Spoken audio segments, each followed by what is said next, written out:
Well, we're live. We are live now. No, we're live. Right then. Hey, everybody. Oh, man. Sorry. We are like a minute. I'm going to give it a minute to like come up on YouTube and then we'll get going. How's... I have a... Do you have questions? I'm seeing an advertisement, so like we're almost there. Okay, here we go. Also, it's great. My husband like came in right as we were going live to like get my or get his gaming headset. So like this is good. We're doing great. Hi everybody. How's it going? We have a great lineup tonight, and I'm excited to get back to some discussions. Mm-hmm. I've got a whole list of things planned, so in case people are wondering, heading into 2022, I plan to do more of these. Hey, Heather. Ah, thank you. We have a great group. In case you don't already know everyone, oh, interesting. Well, Jillian, we will get into it. This is going to be interesting. In case you don't know everybody, y'all want to go around and like introduce yourselves and your channels. They're also all linked in the description. We'll give everyone a minute to get on here. Are we introducing now or waiting? Yeah, go for it. My name is Jess. My channel is Jess Owens. And I read a smattering of genres. And I have a really cute co-host named Nigel, who's a dog. That's about it. Very cute. Am I next? Yeah. Hello, everyone. My name is Ashley. I kind of, sort of run a channel. I've been in and out for a little while because I've been busy, but it's Bookish Realm. Jess, is it the middle of the night? I mean, you're very good about doing these, even though they're bad times. It's 2:30 a.m. I took a nap, okay? Oh my God. The dedication. I know. You know, for certain people, I will. She's the best. Hello. I'm Rachel. Hi, I'm Rachel. My channel is Reads with Rachel. I read everything. I don't know. I read everything. Right now I'm in a reading slump. Although Black Aweenathon is helping me get out of that, so that's good. Yeah. Yes, go check out Black Aweenathon. Yes, definitely. Locked Bookticians channel's got it going on. It's awesome. All right. So, hello. Okay, so we're here to talk about reading, as we're all usually, readers, and have been seeing in a variety of places on YouTube, on TikTok, these conversations coming up of like, what is the purpose of reading? Okay, like, should reading only be for educational purposes or like to help you with personal growth, or can it be for entertainment? There's a lot of pieces to this we can get into, but this is what we're here to talk about tonight. And yeah, I don't know where y'all want to start with this. I feel like, hello? God, we have so many people. Whatever you want it to be. Look, I am kind of with you. And maybe we can go around and like, what is your kind of initial thinking on this question? Go ahead, Jess. Sound us all. Yeah, the same with whatever. I think you can do both or one or the other. Like whatever works for you. I primarily read for entertainment. More recently getting into more trying to also, learn more, so educate myself. But if that was it, I definitely would not read that much. I'm like, nah, I'm good. Because there's you can learn through other methods than, like reading. I can listen to a podcast or watch a documentary. And so, yeah, I like to read for funsies. Come at me. Someone will. All right. I'm so wrapped up in daggone books. I don't know what I don't know my left from my right, back from front, up, down, right about now. Just keeping it 100. So Stop, Heather. Reading is whatever you make it. It's your personal experience. Who am I to tell you what your reading experience should or should not be? I think for me, coming from a different lens is I don't like to, I mean, I work mostly with youth, so I don't like to put a box around what reading should or should not be because it often deters certain groups from reading to begin with. So whatever you want your experience to be, is what it should be. I don't think it's within anybody's rights to say you should be reading to learn, or you should be reading for entertainment, or you should be reading for escape. Like, I mean, that's not my, boundaries, healthy boundaries, not my job.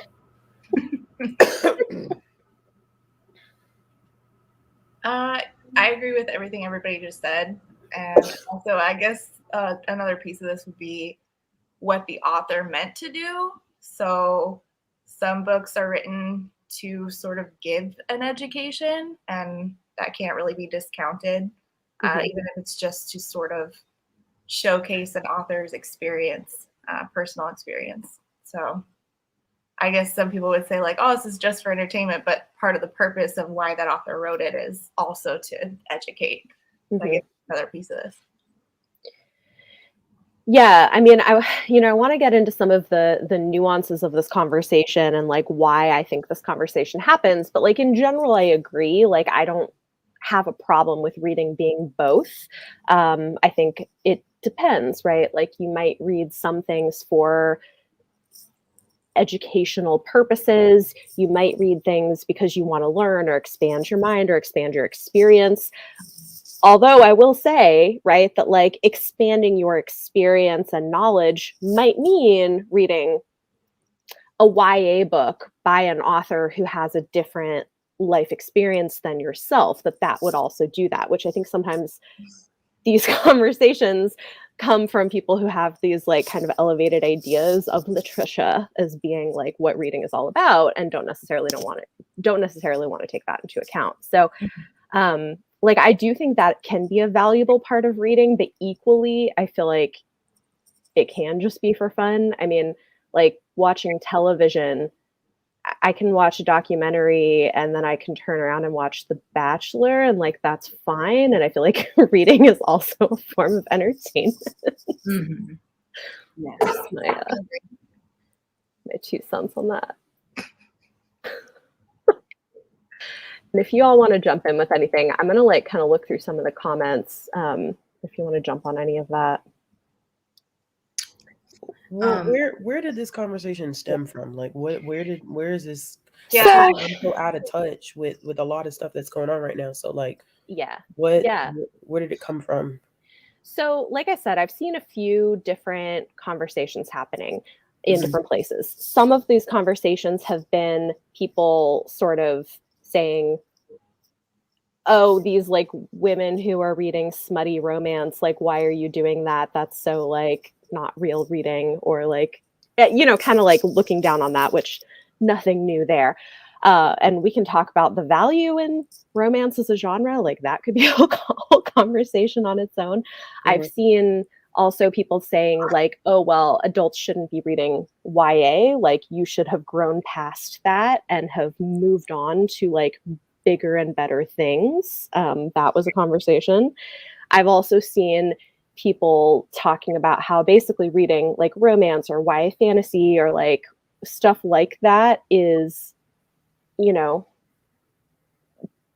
negative in a sense of like, well, like you become what you read sort of thing. And so if you're not always reading things that are elevating your mind and that's not all of it, then like, who are you? Or like, why? So these are some of the like the things that I've heard people saying. And it's part of why I wanted to talk about it, because I think it's interesting. Okay, so there's like an umbrella of things that this encompasses. Yeah, so we can take this a variety of directions. I have seen, actually, I've had people say to me that YA is limiting, and I don't typically want to engage with that conversation with them, because I think if I asked how, I don't think that they would have a sufficient answer, so I tend not to. But I think all of us have probably heard YA is limiting and romance is also limiting. And I think that there's part of that is probably rooted in misogyny and some other things. So I think if that's part of the umbrella, then yeah, I have some thoughts on that. I'm curious to know limiting in what way though. Like That's what I'd like to know. Yeah. Yeah. What is this limit that we speak of? Because I mean, if we're arguing from a certain angle, has YA been limiting in access to stories in the past? Absolutely. You know what I'm saying? It has been. Hold on, y'all. Excuse me. 1 second. I'll get back. Someone else picked that up. Oh, you're good. I'd like to, I guess I should have asked, but I just didn't have the spoons to be like, okay, so how? But my question more than how would be, okay, YA is limiting as opposed to what? YA, what is limiting? YA fantasy is limiting. So are we saying that fantasy is not limited then? Does that mean that adult fantasy has particular discussions, characters, themes that we don't see in YA? What are they in particular? So I think that I hate that statement, and I just use this as an excuse to just talk about it. I don't like when people say it's limiting. I mean, honestly, I kind of think that sometimes when the people that say that, their only experience of YA is a very particular brand of YA.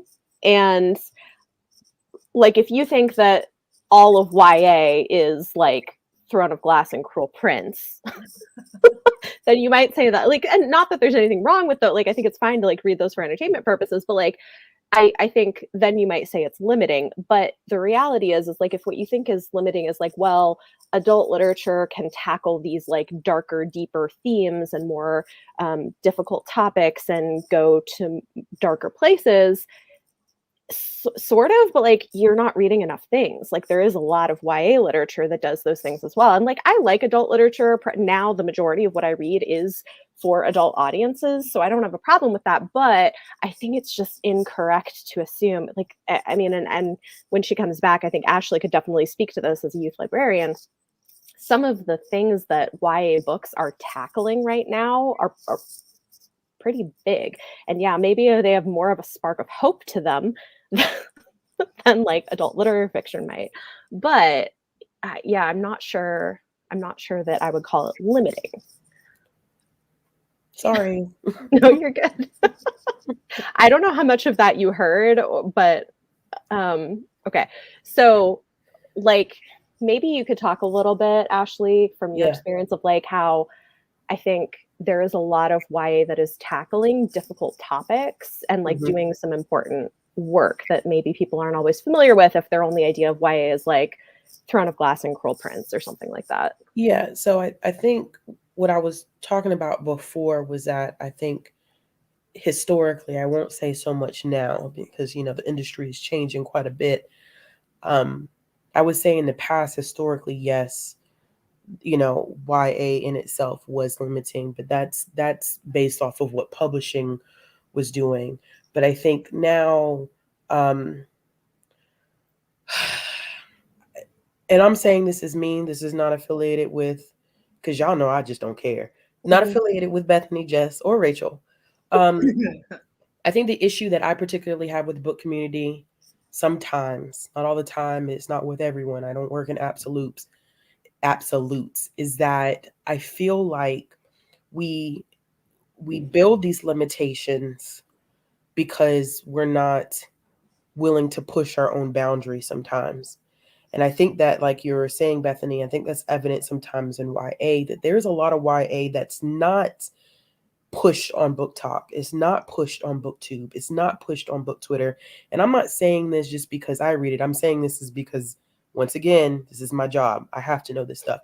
There's YA out there that pushes those boundaries, that tackles tough topics, that gives insight to a lot of complex themes and ideas that come from an educational base. But if you're so used to which you see being advertised to you, if you don't change who you follow, if you're still stuck in the same circles, I just don't feel like you have clout to talk about how limiting a age categorization is if you're not willing to push the boundaries. Unless you've read everything there is to read, how can you pinpoint one thing and say it's limiting? Unless we're talking about publishing historically. But we're in 2021. If we're talking about the present and the future, unless you've read everything there is to read, how do you know what is limiting and what is not? You only know what's being put in front of you. And BookTube has a bias. Mhm. BookTube has a bias because BookTube gets sent certain things to push. Book Talk, certain things get pushed. I mean, things when publishing for YA when publishing in YA was not that good, like that era of YA is getting pushed right now in Book Top. So that's why I'm kind of like, Mhm. I don't Yeah. know how you can really justify saying that that subgroup is has limitations if you haven't explored beyond what's being put in front of you, you know? Yeah. That's just me. That's just my Yeah. that's my little 2 cents. I, Yeah. So Heather, I agree with this, and I think this is worth talking about. I think it's true that like reading traditionally has been viewed as a more elitist activity and as a way of people sort of proving that they are more intellectual than a non-reader. And I do think sometimes that might be part of where these conversations stem from, is people who feel a sense of superiority because they're readers and therefore feel like it has to mean certain things. Whereas like I know for me, like I mean I read intellectual things, but I also read for fun. I don't watch a lot of television, and so my reading might be some of what they think of as this like elitist thing, but it's also the equivalent of like I don't know, what do people like marathoning a season of something on Netflix, you know, like it's not like not all my reading is that. And I think it can be like we have this elitist idea of it, but I don't think it has to be that way. I forgot. I had something right there and it slipped Okay. away. Blame it on the time. People have so much to say about this in the comments. I love it. Yeah, it is. I think also sometimes, and not anything specific, watching various people's videos, and I'll hear like, I don't read middle grade or YA because like I'm an adult, and I'm like, oh gosh, I'm so sorry for you. Like, even in like middle grade, and I didn't even know when you talk about like children's books, there's just like, you can enjoy / learn from any age categorization, any genre, even if it's like a book meant for entertainment. I often find myself, sometimes it depends on authors using new words, and I'm like, hold up, what does that mean? Bam, learn a new word. When I was reading my fake fantasy book, like it makes me think of when people ask you what you like to do as a hobby or something, you say reading, and like the books people assume like, oh, what do you like to read? And you start talking about fantasy and they're like, oh, those books, what are those? Like, it's always looking down if you're not reading the latest literary fiction piece. And I just like, there's probably something that's above my education level, the history of literacy and such and such and such. But like, I don't, it's just. I've interesting comments and I agree. Sorry, this is backtracking. I agree about the algorithm, but I guess and it's me probably needing to step outside of my own bubble where it's like, I kind of hope that people look for other sources outside of BookTube, Book Talk, and Book Twitter.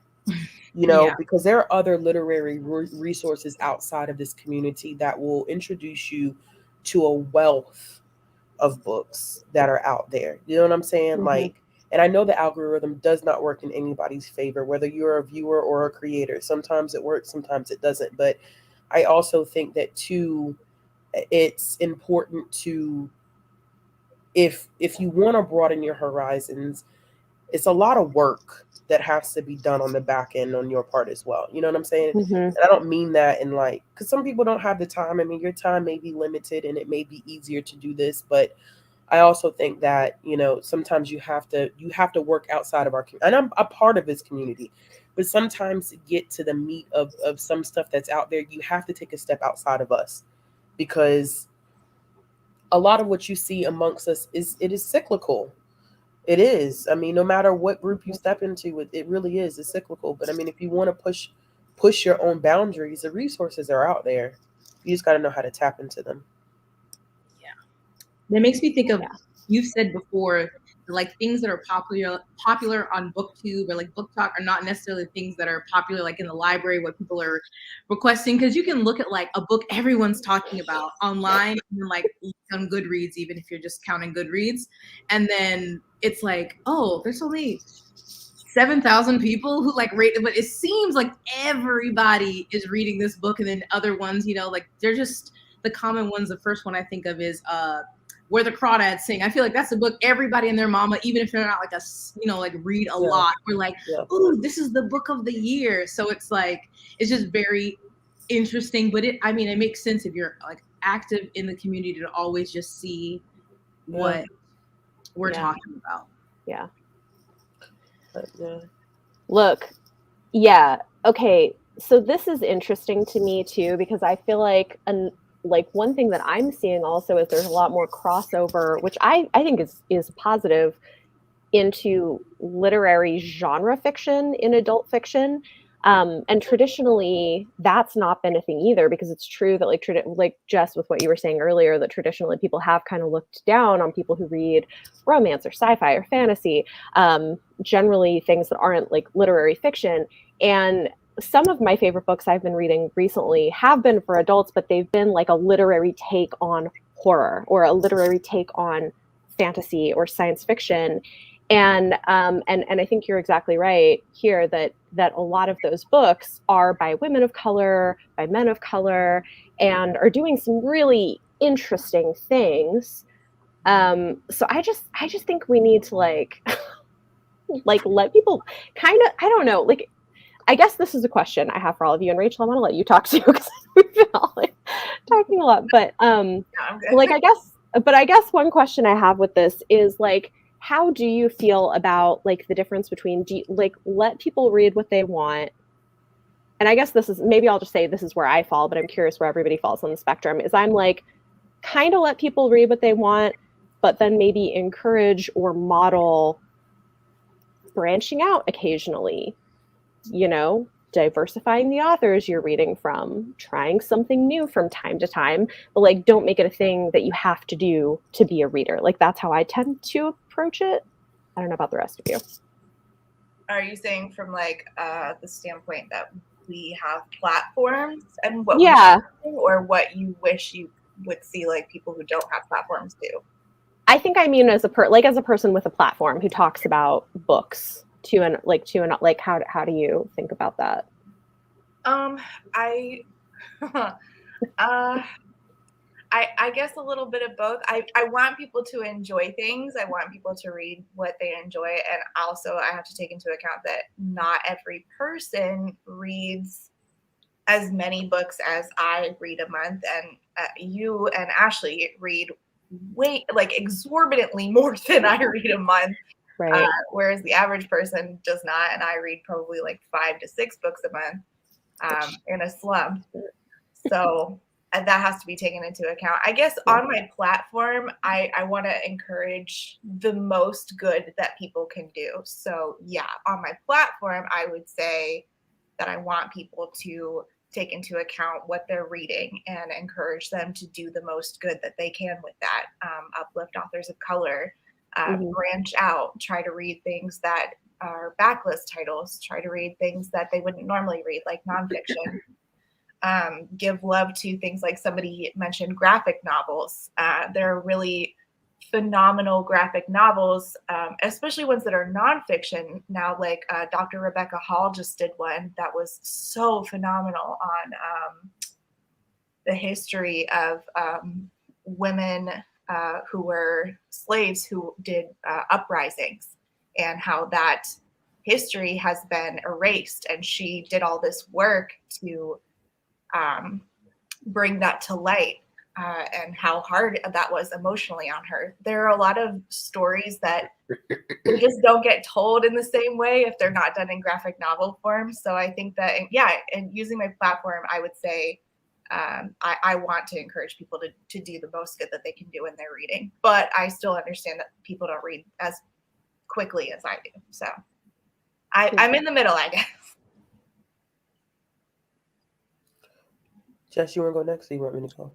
Yeah, with specific on a platform, I mean, I started out more focused on just reading for entertainment and have shifted to purposefully reading things, and specifically nonfiction for education, which is interesting. I think, I can't remember who recently tweeted a day or two ago, it was like talking about their book. They're like, while yes, it's set in this time or something, it's like not.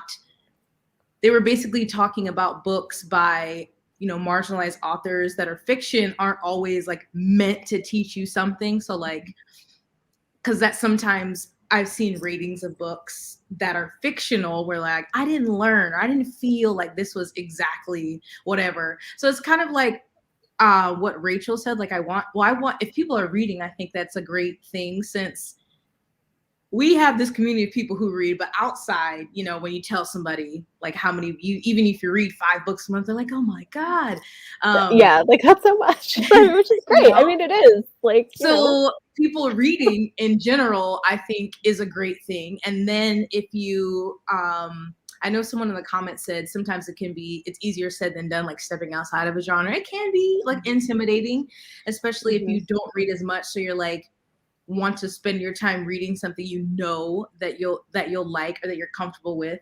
But I do hope that I encourage people to try different genres, maybe something you tried a while ago and you didn't like, to come back to it, since there is so much more now, even just like in the last couple years, of options and different people writing in different genres and age category. You know what I'm saying?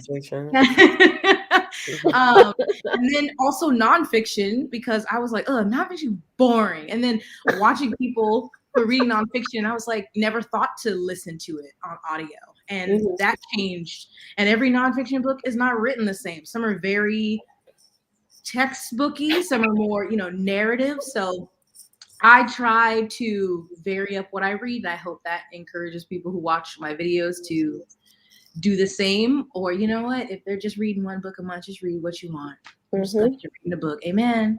Yeah. Heather, I think this is exactly right, that like you can diversify what you're reading within the genre you already love to read. I do think that is a good place to start. Ashley. My turn. So on my platform, if you watch me, I read, there's really nothing that's off limits. And I'm not just talking about in terms of genre. I mean, we're talking about diversity in terms of even age categorization. I read picture books, children's books, middle grade books, YA, adult, whatever it is, I'm willing to put my hands on it. So for me, I don't have expectations for anyone because, first of all, I just don't have the capacity. Not that I don't care. I do care, but I just don't have the capacity. But I do feel like I'm going to practice what I preach. So at the end of the day, if my platform has been nothing but me for the past couple of years talking about the importance of stepping out of your comfort zone, stepping outside of your bubble, I'm going to do the same thing. So I'm going to model it because I'm going to practice what I preach. I can't ask someone to do something that I'm not actively doing. Now, I do feel like it's a little different. Someone had put it in the comments earlier. I'm a little different in my professional life, where I think it is easier to encourage kids to kind of start that earlier without them really knowing it, because we work off of the model of reading builds empathy. Because as all librarians say, especially when you work with kids, books are mirrors, windows, and sliding glass doors. I don't know how many times I said that, but it's very important because it's that importance of them seeing themselves, seeing outside, of their own experiences and being able to walk into someone else's experiences. So in that case, when it comes to kids, yeah, I do think it's relatively important to do a little bit more nudging and encouragement, although with the consent of the parent. Sometimes, to be honest with you, not all of us, we'll throw books into a stack and not tell you that we're doing it. We're just throwing it in there and be like, we think this would be great. But in the back of our mind, you need this. You and your child need, but it's helping, and it's in hopes of helping shape those individuals into empathetic beings that won't have to do as much work as their adult counterparts. You know what I'm saying? Like I can't tell a girl, and I mean I can't act in locus parentis. What is it? In loco parentis either. I can't do that either, but it is a little bit different with kids. So I mean, yeah, I do use my platform as a model because I just don't believe, and I have a huge issue with that in the community. People who talk a big game and then don't do shit about it. I mean, that's a quick way for me not to like, I won't mess with you. But I mean, if you have the platform, if this is what you believe in, then yeah. I'm not saying you have to tell people what to do, but sometimes modeling behavior will encourage people to do the same, especially when people trust you, they look up to you, they respect you as a person. I've had people who watch my wrap-ups and be like, dang, like I had never heard of this book before. I'm gonna go try it just because you said that you liked it. Yeah. And it's not me telling you have to do it, but at least you're seeing that. And it's like, I would have never. Same thing with comics. Y'all know I'm a comic fiend. BookTube is not a comic graphic novel centered community at all. It never has been. Comic Tube has its own arena. And they don't touch anything that's in prose. Like, the two communities are so separate. There's not a lot of blending that goes on. So, for me too, the whole fight of comics and graphic novels, like Rachel was saying, like those being seen as valuable, those being seen as both entertainment and educational. And so, by introducing that stuff on my channel, there have been people who said, hey, I went and I picked up XYZ comic, or I picked up XYZ graphic novel. I never heard of it, but now you got me into that. So yeah, I do think that modeling is a thing. Like, yeah, you're not giving set instructions. I'm not telling you like, don't follow me if you don't, no, if you see me do it and I'm doing it consistently, it may pique your interest to be like, dang, like, why is she so into this? Let me try this out to see if it's really that good, So yeah, I mean, and at the end of the day, like practice what you preach. Like, don't be out in these streets talking a big game and then you don't do nothing on your. I'm not telling you how to operate, but stop slapping off at the mouth and then you don't follow up with no actions. Like that to me, that's crazy. That's crazy. That's wild. Yeah. Look, this makes me so happy that people are reading Side Changeling, and you want to talk about something that is like sneakily diverse and smutty and well written. It's the Side Changeling series. So I have a question from somebody who wants to be anonymous. Okay. So she says, if you brand something as entertainment, does it mean that it is exempt from criticism just because it's for fun? Hell no. Oh. No. So like an example would be Jay Kristoff. Oh yeah. No. That's like saying movies are entertainment. Do we not have movie critics? No.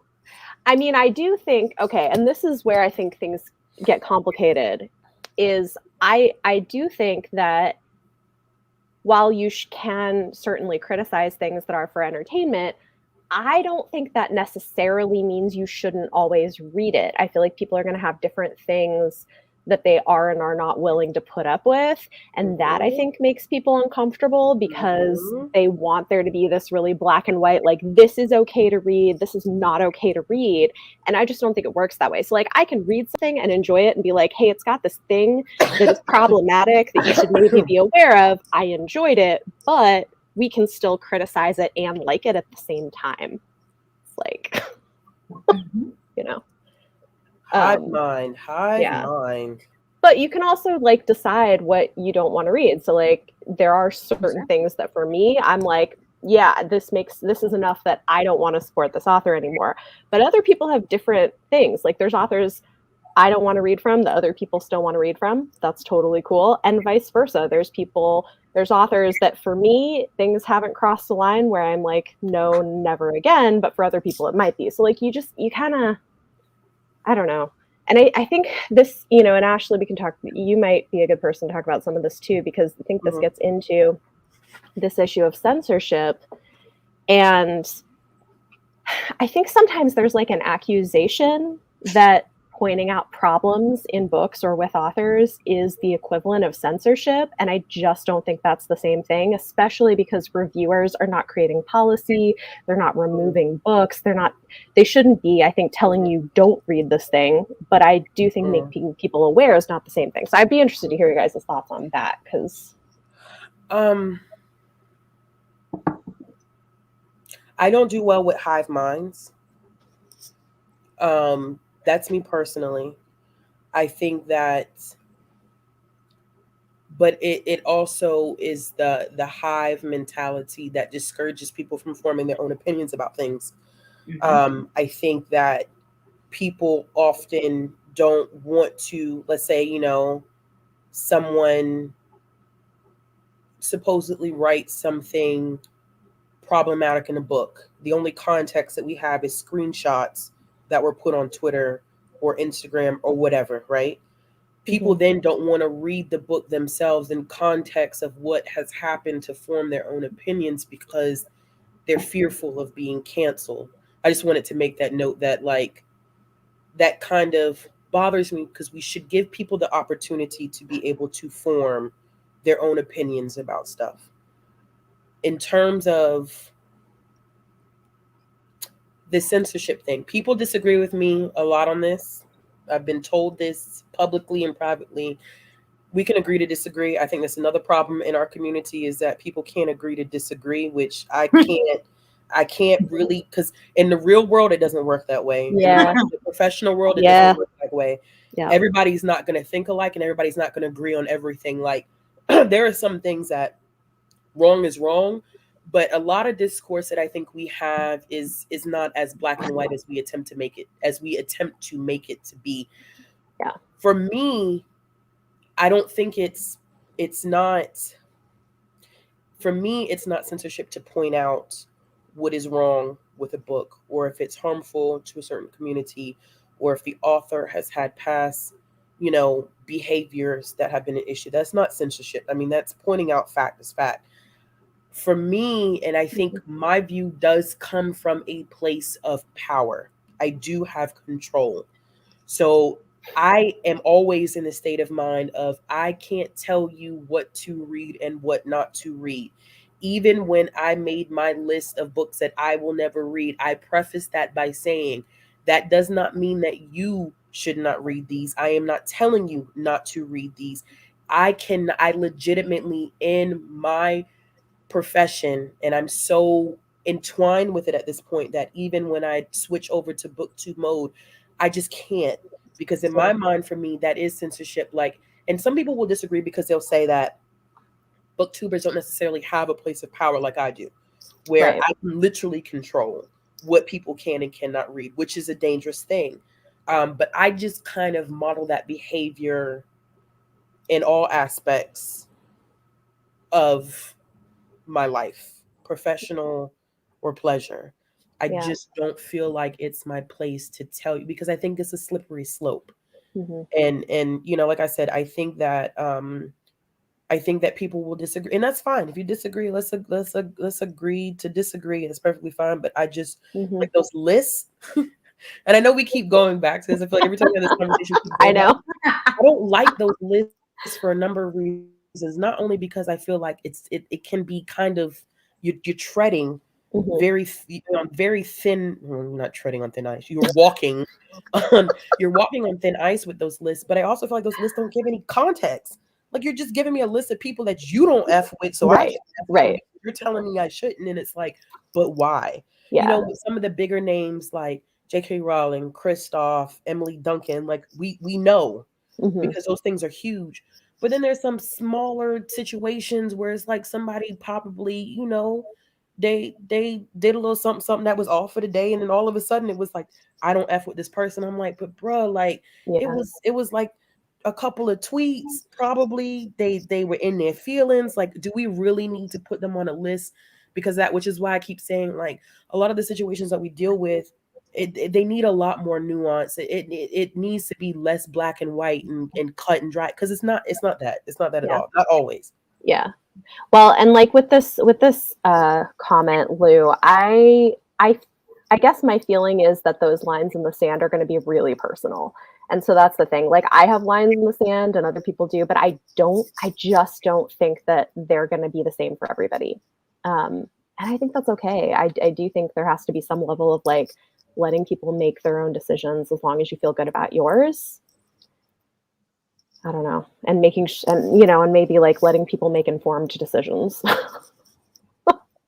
I think on the point of censorship, my personal feeling on it, I'm not speaking for anybody else here, I think that censorship cannot be done without a power dynamic. I don't think that you can censor someone unless you actually have some sort of power over them to do so. So, like Ashley said, as a librarian, that's a possibility, because she could make that a part of her job if she decided to be a librarian who breaks the rules. If I wanted to, I could use my power over my kids to censor what they read. If a school, that if I'm attending a religious school, which I did, they will censor books. We just saw in York County, Pennsylvania, where they temporarily lifted the ban on all these books that they had censored for no reason, including children's books. So I think that censorship comes with a power dynamic. So I don't think that one person on Twitter telling another person, hey, that book was written by XYZ and they did ABC is censorship, because there's no power there. It's just a conversation. Mm-hmm. Yeah, I don't think there's no power there. I just wish there was. Sometimes I feel like the community lacks nuance in those. Sure.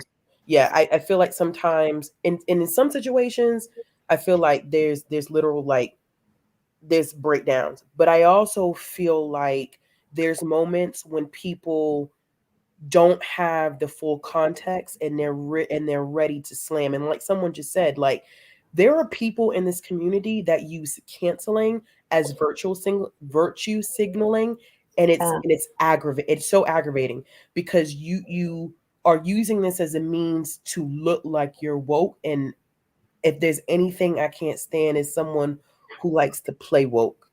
I can't do that. I really can't, because you keeping up a facade for the internet for what? For why? You don't see these people every day.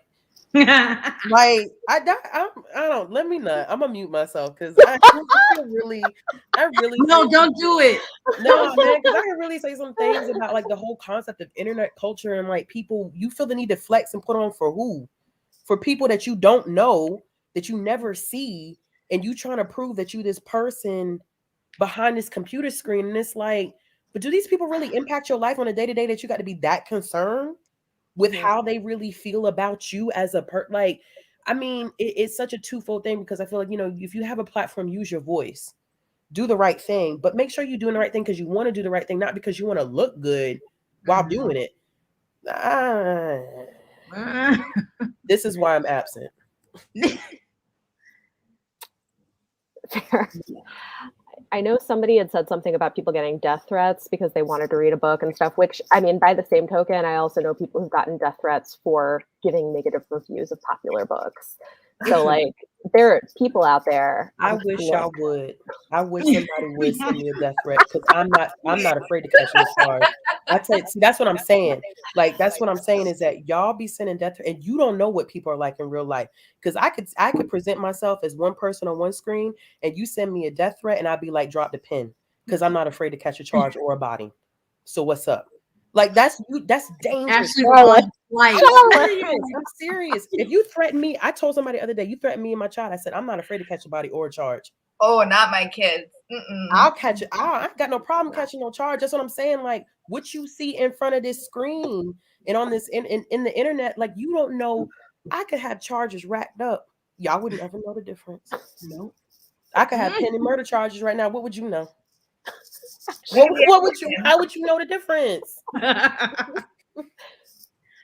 Oh man, I mean, we do see like a small bit of people's lives, and I think there can sometimes be pressure to like behave a certain way or like read or not read certain things. And like, I'm curious too how you all, and Jess, you can also speak on what we've been speaking on, but like, I'm curious how you guys handle that. Like, I think I do my best to go with what I feel, and like, sometimes that's uncomfortable because you're never going to make everybody happy, but I think you just have to kind of like do what you think is the right thing for yourself on some level. Yeah. I don't know. It is hard because there's the platform piece where Right. even if like you want to, like Ashley was saying, we get screenshots or just sentences of something out of context if you want to read it yourself, but then if you kind of talk about it on your channel, then that's seen as promoting. I feel like it's like a weird, it's different when you don't talk about books online. You could just read it in your own life. You put up a little Goodreads review or talk to your little book club or whatever and can keep it pushing. So I mean, I don't try to, if I'm interested in something, I'm still going to read it. Maybe I'm like, I don't know if I want to spend my money on that. Maybe I'll wait for it from the library and read it to form my own opinion. But it just is kind of hard when you're on, I feel like on this public platform and on a platform where people, like that's been mentioned, can have that hive mind or like don't want to discuss something and just want to look at it and take it like you read this, so you're bad. So yeah, Ashley.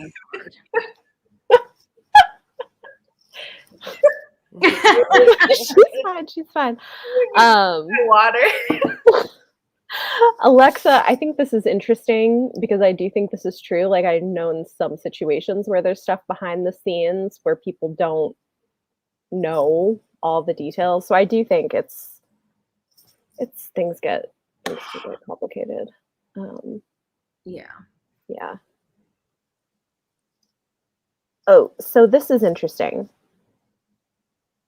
How much would you guys approach deciding what your kids read and when? How much will you or do you monitor? I have no idea. I have 2 kids. I don't know what to do yet.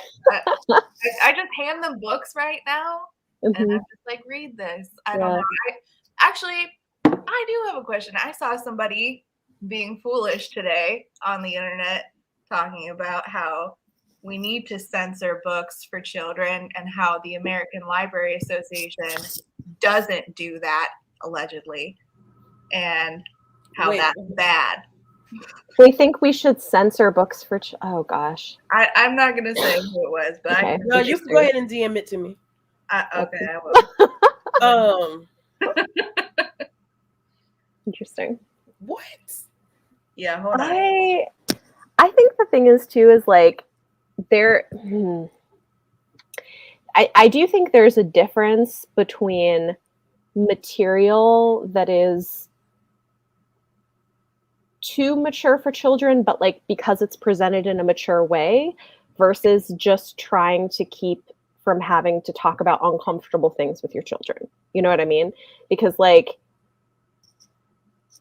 I mean, this is a whole other conversation, but like, I think particularly white parents sometimes are just really uncomfortable because they don't know for themselves how to talk about like race or like complicated social issues or things where they're, because they haven't dealt with their own feelings about it, they're uncomfortable talking to their kids about it. And so they just act like it doesn't exist, which doesn't solve the problem and doesn't erase the fact that children pick up on a lot of stuff. You would, you know, this could be a whole other conversation at some point.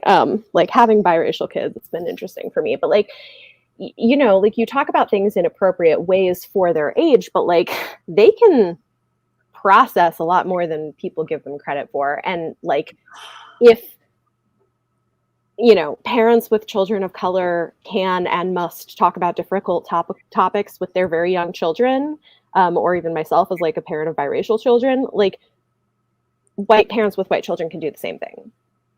Like, you know, like this stuff starts when they're like 4 and 5 years old. It doesn't start when they're 12. Just saying. Yeah, I think it's not even just race, although that's important. Like we've I been mean, trying that's part of to it. That's like yeah, one. we've been trying to find books about my kids' like Taino heritage, and that's impossible to find children's books on that. That's frustrating. It's hard. Also, it's about things like sex. Can I say sex on here? Sorry. Yeah. Okay. Thank you for not censoring me. So I think that's part of it also is when do we decide what's appropriate for kids, but also like if we leave them to their own devices, they're just going to find out from their friends. So Yeah. is censoring our children really a good idea, or is it that we have to be intentional about these things and have open conversations about these things? Ashley, did you get it? I sent it to you. Boy, that's the stupidest shit I have ever read in my life. People just be talking out their backside and don't even know what they're talking. First of all, the books that they listed on this post would not be in a school library to begin with. I know. And ALA does not advocate for these books to be in school libraries. They advocate for them for access. It's access. It's free access. It's all about accessibility. That's what the library stands for. Now, God, that just burnt a couple of my brain cells. Man, people are stupid. Jeez. I do think that there is intentional, because this is something that we have trouble with too, is that sometimes we end up with kids that are high, I mean like reading levels out the roof, right? Yeah. And they're like, well, I want to go to the teen section. We can't stop them because once again, we're not their parents. Yeah. That's not our job. Only we could say is, well, it's classified as teen fiction because of content. You know what I'm saying? Yeah. And we pay close attention to reviews or whatever the case may be. But I think that for me as a parent and kind of bringing my profession into it, it's not censorship or protecting. It's just knowing what I believe to be age appropriate to a certain degree. I think that some content, it depends on how it's presented. Like, for instance, there are picture books that explain what sex is, what the body looks like, talks about bodies. I just checked out a picture book that has full nudity, genitalia and all in the book. You know what I'm saying? And I think that because of the way that it's written and the context of it, it is appropriate for a child. You know what I'm saying? But then there's some things where I feel like if, my child was like, I want to read the latest Christina C. Jones, I'm kind of looking sideways like, you want to do what? Yeah. Like, hold up now. Like, I don't know about that, and it's not, I think it's not censorship. I think coming from the lens of a parent, it's wanting to make sure that there are things your child is exposed to at an appropriate developmental level, not wanting to, and to some degree too, you do want to protect your child from, it's parental instinct to want to protect your child from certain things because you want to keep your child safe. You want to keep your child and you can't, but it's your instinct to be like, I just need to keep my child in the bubble because this world is completely crazy. But it's introducing things in a way that they will understand at their level of development. Yeah. There are topics that you can introduce, whether that's about racism, ableism, sexism, consent. There are books that tackle those topics, but they're done in a way that is developmentally appropriate for that age group. So it's not about censorship, but it's keeping like, where are they developmentally? Because just because, excuse me, y'all, I'm sorry. Just because they're at a high reading level, for me, doesn't mean that developmentally they have the capacity to necessarily handle the topic presented in a graphic adult-like way. Does that make sense? Yeah. Mm-hmm. So that's kind of how, as a parent, that's kind of how I approach it. Like, you know, I'm not going to censor my child. Like, I'm not going to say, oh yeah, picture book with nudity, it needs to be censored. No, because that's the problem now. Y'all run around telling kids to call their genitalia cookies. So Oh, when no. things go wrong, Oh, They don't know the proper terms to use. they don't know the problem. Yeah. Like, literally, I heard a story about a young girl who was in a very unfortunate situation with a family member. And she went to school and was saying that this family member kept taking her cookies. And the teacher didn't get that literally the child was trying to say, Oh my I am God. being molested. But it comes from, I think that, you know, there are ways to appropriately introduce that stuff. Oh And, yeah. you know, like, but people will be so quick to be like, oh, picture book with full nudity genitalia, it needs to be censored because my child doesn't need to No. see that. No, it's the way that it's presented that makes it appropriate. Well, yeah. Well, because the thing is like they don't need to see sexualized material at that age, but Yeah, like yeah. they don't sexualize bodies on their own until they're a little bit older, unless they've been exposed to traumatic experiences. Like exactly. That's- Exactly. And on top of that, to add on to that, people who want to stop kids from reading books with queer couples in them or queer characters in them, yes. talk about, oh, it's because they don't need to be talking about sex. Who's talking about sex? Who's talking about sex? You're You are. talking about like she You are. has two mommies and they love her and love each other. Okay, Like, like that's not sex. sexualizing That's a anybody family. until you bring it up. That drives me bonkers. I can't stand It is. It is Yeah. so, and it doesn't teach your children reality. I think parents should do that. And you know, I don't speak on nobody's parent, but guess what? I'm about to do it tonight. Listen, you're setting your kids up for failure.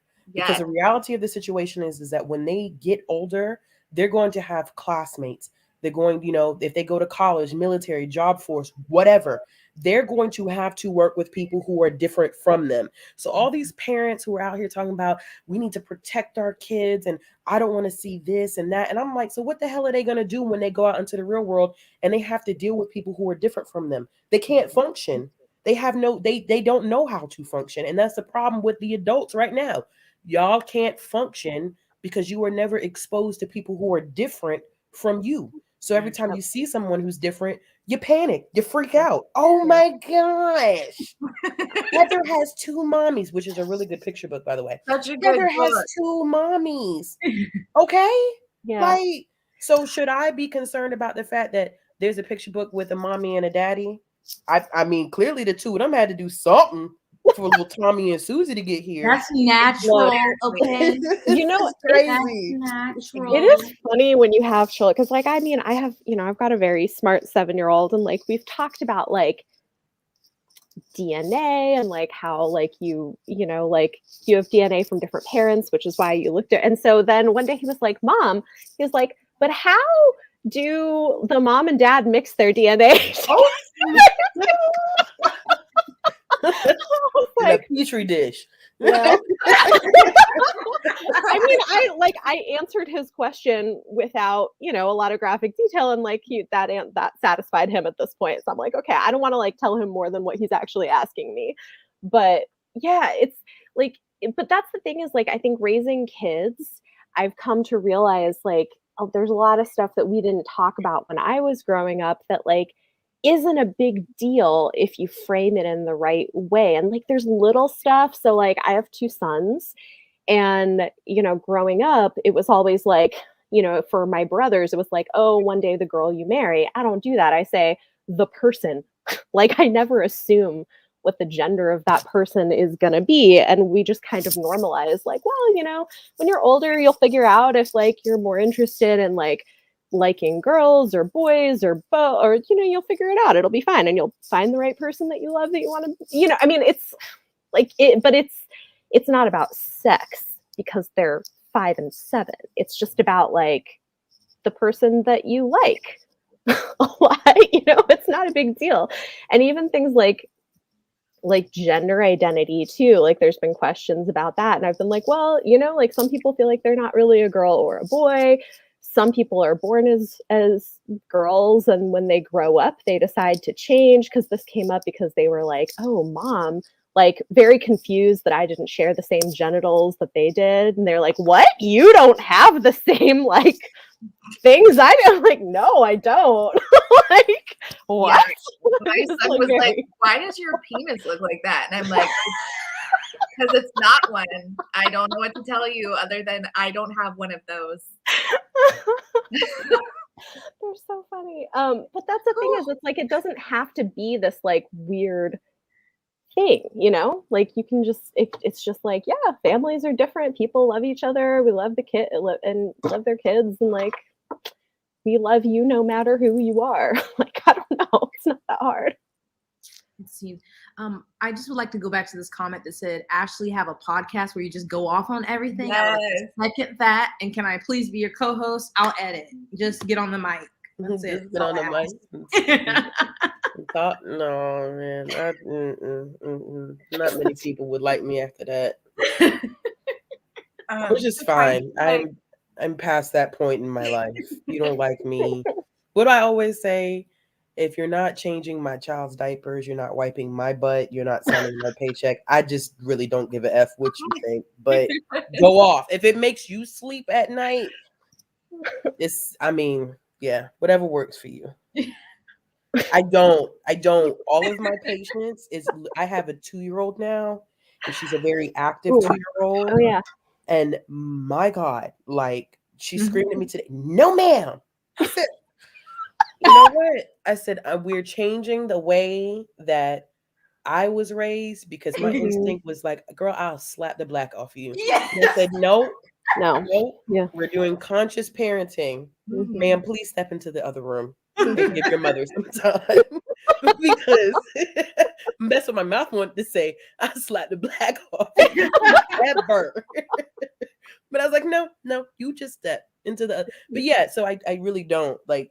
My patience is reserved for that child and adults. I just don't care. I don't know. Maybe it's because I just turned 30. Now I just don't care about anything. Yes. Look, 30s are great. 30 has been great, and it's only been like 2 weeks. Oof, like I'm gonna be 35 next year. I'm like, dang. To kind of branch the discussion. So we talk about how, we're trying to not so much censor our kids, and some people do want to censor because of LGBT themes being inappropriate, allegedly, for their children, and them not feeling like that's inappropriate censorship, but that's harmful. Doesn't it undermine the actual harm that real censorship does to call things that aren't censorship? Like to be told that you're censoring somebody if you say that book was written by so and so who did such and such. It's not censorship, in my opinion, and to call it so, I think, undermines what actual institutionalized censorship is. So if you want to speak on that. Jess, you haven't talked to me. Oh no! No.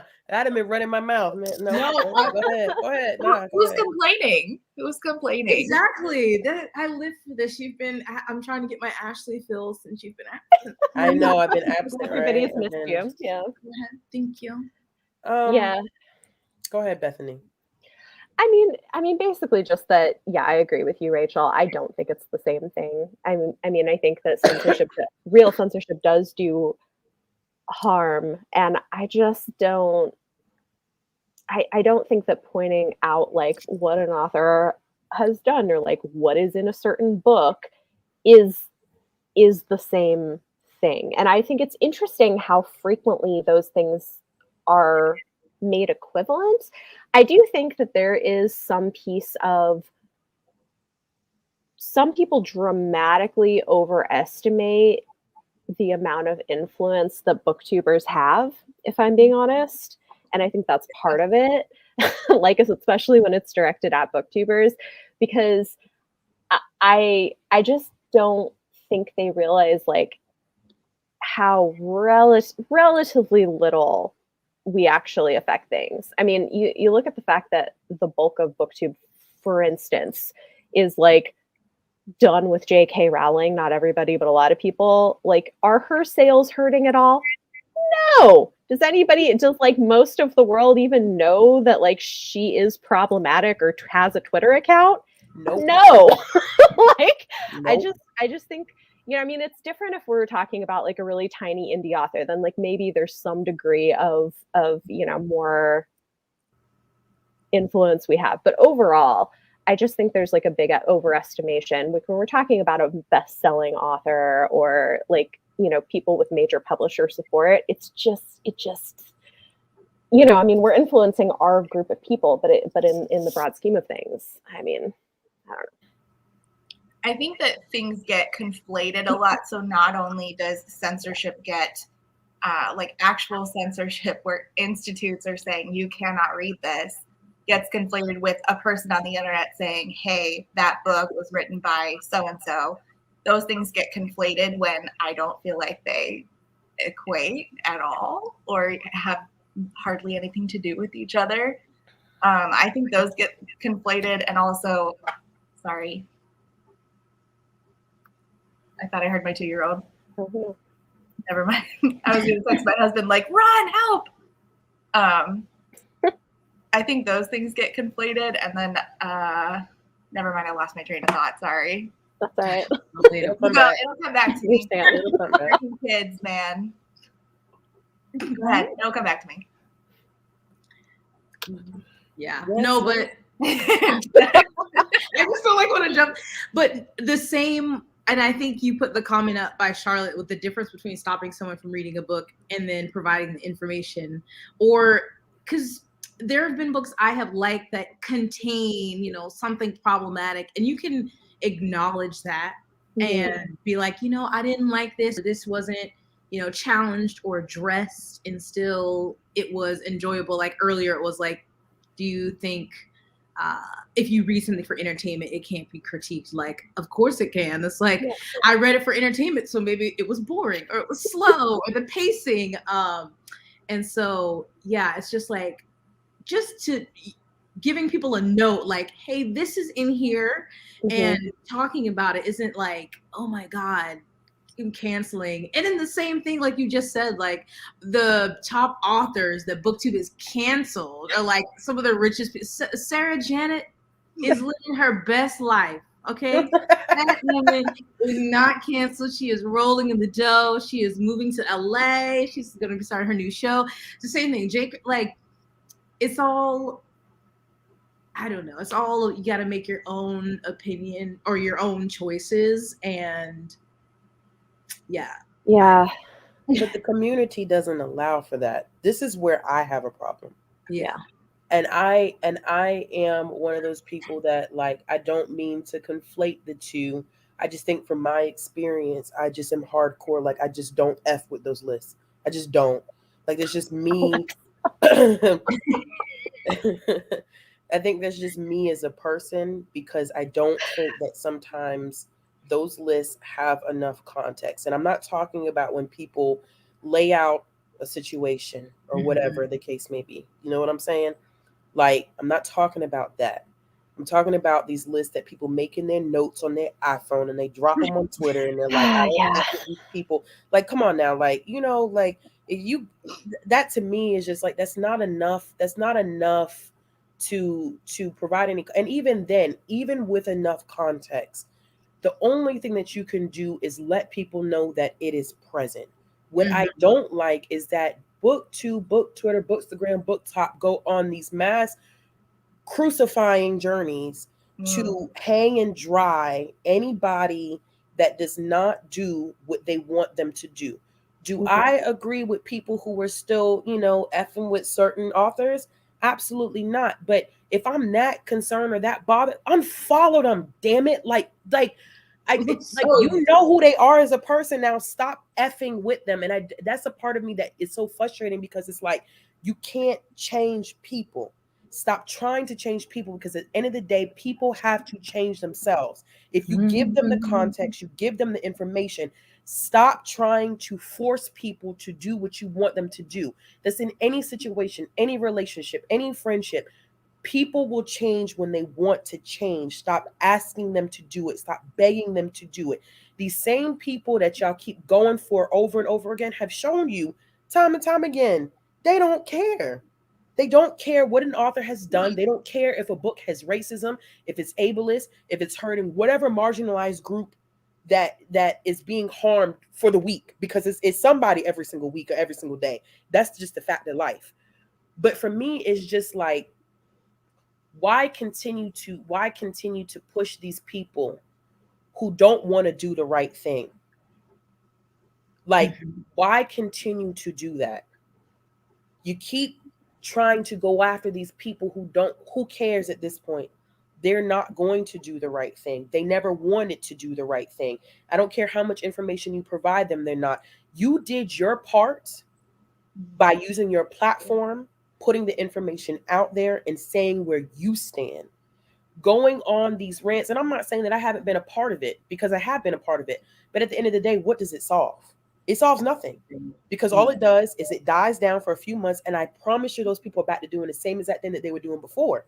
And I keep saying, since the time that everything happened on BookTube last summer, people have to want to change themselves. People have to want to make that journey themselves. You can't go around, and people are only doing what we want them to do because they're afraid of getting canceled. That's not coming from the heart. It's not genuine. Yeah. You're getting appeased in the moment. They're giving you what you want to satisfy you in the moment, to shut you up so that you don't cancel them. But I promise you, 2 months later, they're going to be back on the same foolishness. Like, I don't know. I guess for me, I just don't get the waste of, because I think me personally, and it could be coming from a very personal place, I'm not wasting my mental capacity on people who don't want to do the right thing. They don't want to listen. They don't want to do the right thing. They're not wanting to make effective change. I'm not wasting my breath, my time. I'm going to unfollow you. I'm not going to deal with you, because life is going to have to teach you at that point. I can't teach. I've done all that I can do on my end. It's like dealing with a child. You want your child to do the right thing. You teach your child to do the right thing. You provide your child with all the information, the education, the tools that they need. If your child goes out and they rob a store at gunpoint, what can you do? If you've provided all the tools, what can you do? It's nothing that you can do.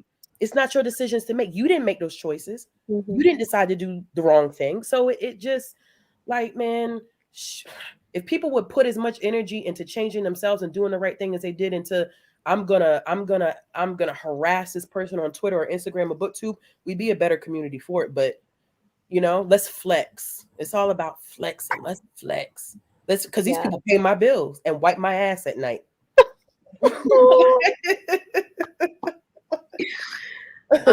So I think this is a great question and one worth talking about. Because, like, I mean, for me, 100%. Like, I will say I probably have a couple of things that are like hard lines for me where I'm probably not going to give an author another chance. Like, if they've done something criminal that I find particularly reprehensible, like, might be an example. But for the most part, for me at least, like, if they take responsibility and apologize or do something different, then, like, sure. But I think it varies. I think there's a lot of people who don't feel that way. I see a lot of these, like, lists people put around where they'll be like, cancel this author. And I'm like, do you realize that thing that you're not giving context for is a thing that they apologized for and changed? But you're still, that's part of why I hate those, like, notes lists. I don't know. But thoughts on this? Yeah. I haven't personally had too many authors that, like, I've been reading and then did something. So, like, I don't have, like, a good example, but definitely if they, if it was maybe something poor representation in a book and they took feedback and in the next book improved that. Or if it's the first issue and it's not like, you know, something extreme, like you said, like something criminal that's really terrible. And it's like, okay, well, I didn't like that, but let's see if they continue to do this, or in the next work, you know, they continue to do something.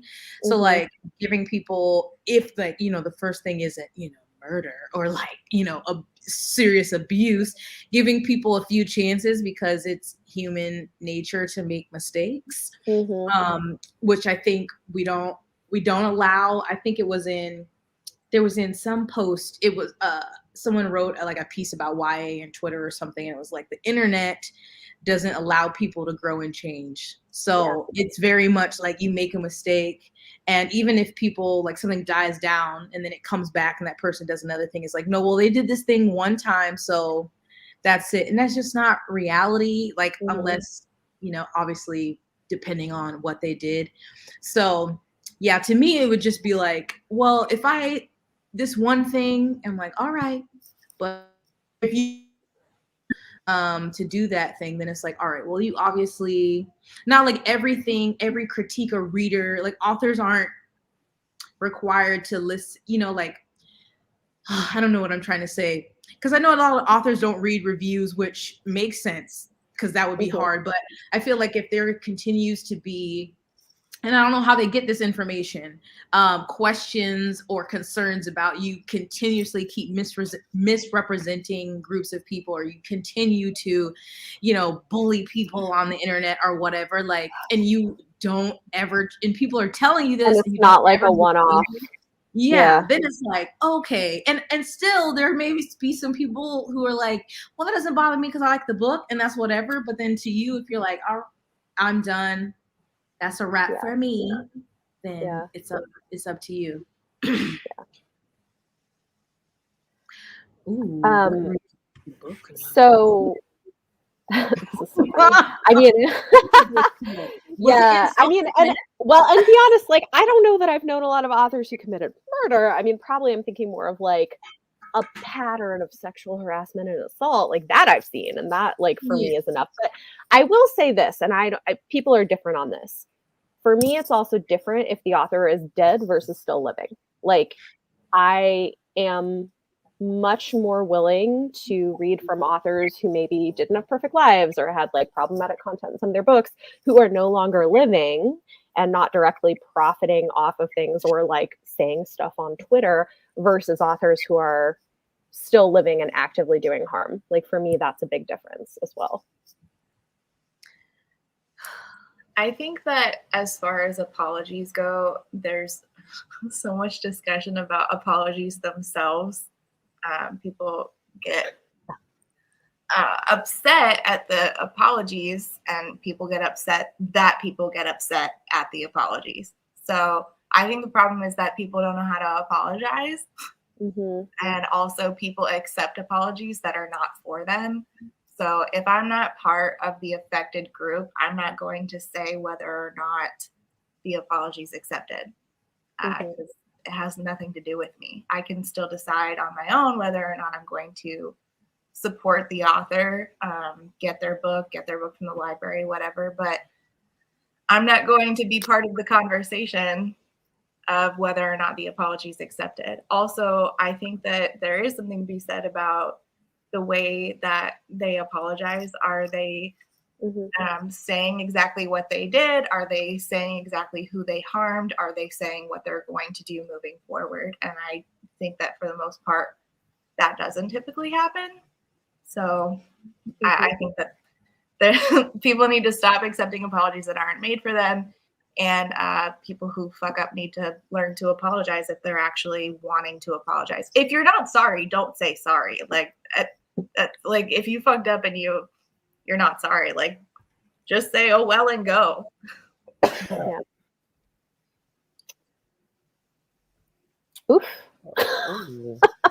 That is a question. Nothing. What redeeming qualities do we have?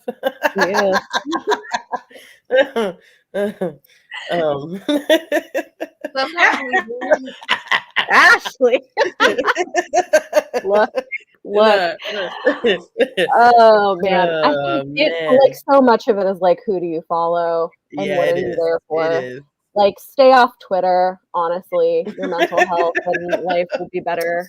And let's not equate like booktube and book Twitter because they are two different No, animals. I they're mean, two not to different. say yeah, like they can be adjacent, but like I don't know. It's like it's who do you follow? Like honestly, I probably follow fewer creators than I used to because of some of this. But I like I look for people who I care about what they're doing. I find what they're saying interesting. I like how they talk about books. Like I think there can be a lot of benefit to parts of the community, and also just like to me, like I think one thing that's valuable, and I think this is something all of us do on our platforms in one way or another, is making people aware of books that they may not have otherwise been aware of, because there are a lot of authors who get less attention than they maybe deserve, and I think that can be really valuable. I don't know what you guys think. I would also say,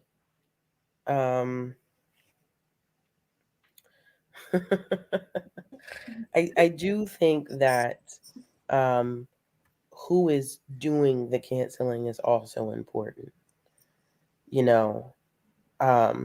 Be mindful of who's doing the the rallying up of the crusade to go after, whether it's creators, authors, or whoever, because you have to be aware too of why people are doing these things. Is it virtue signaling, or is it really trying to address the issue? And I feel like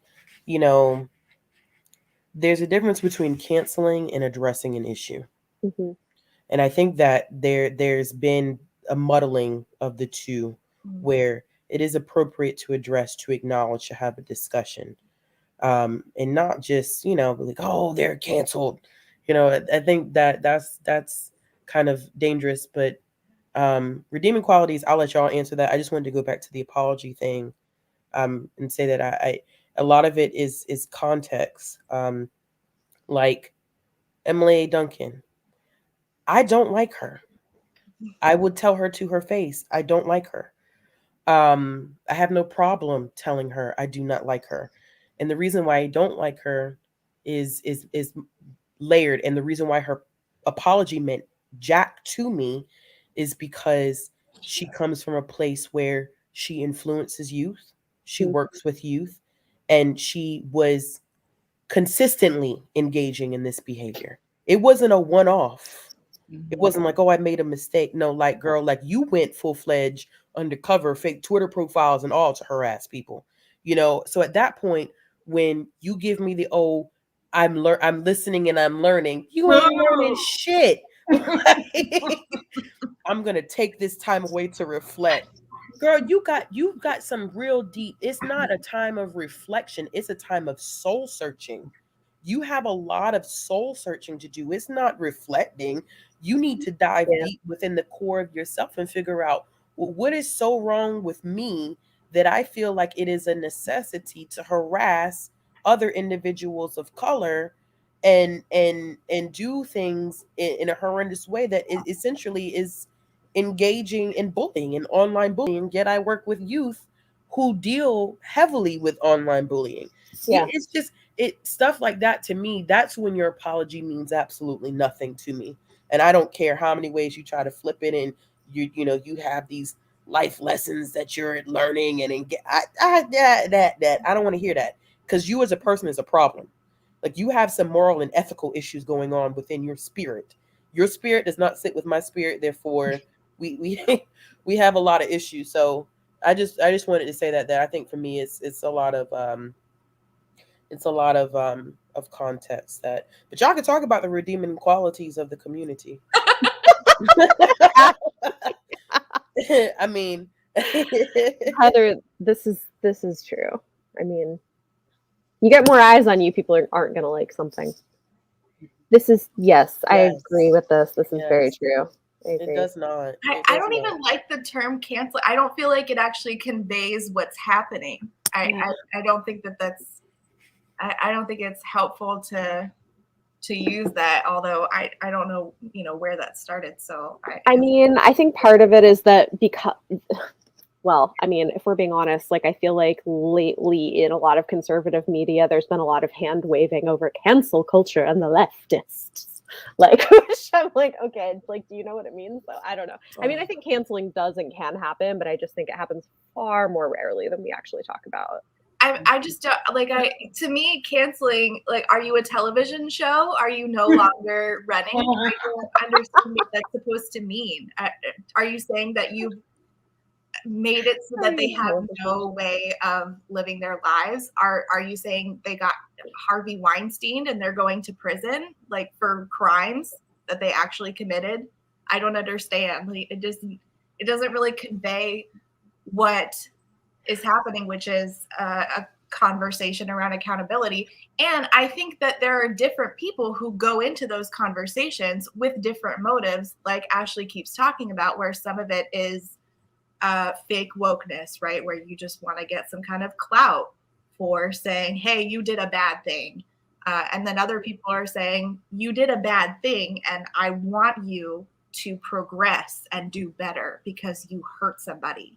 Yeah. But I think that it gets conflated as this bad thing that we have just decided to label cancel culture, which is a misnomer anyway.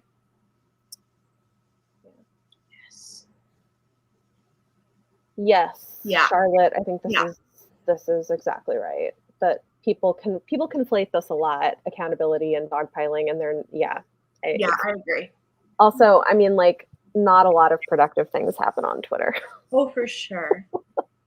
But that doesn't mean that no productive things happen. No. So, like, we can't throw the baby out with the bathwater and say, all right, well, fuck accountability then. Like, no. That's not productive either. I guess I just feel like things that are productive on Twitter usually have more to do with people in, like, much larger structural places of power than, like, booktubers, you know? Oh, yeah, for sure.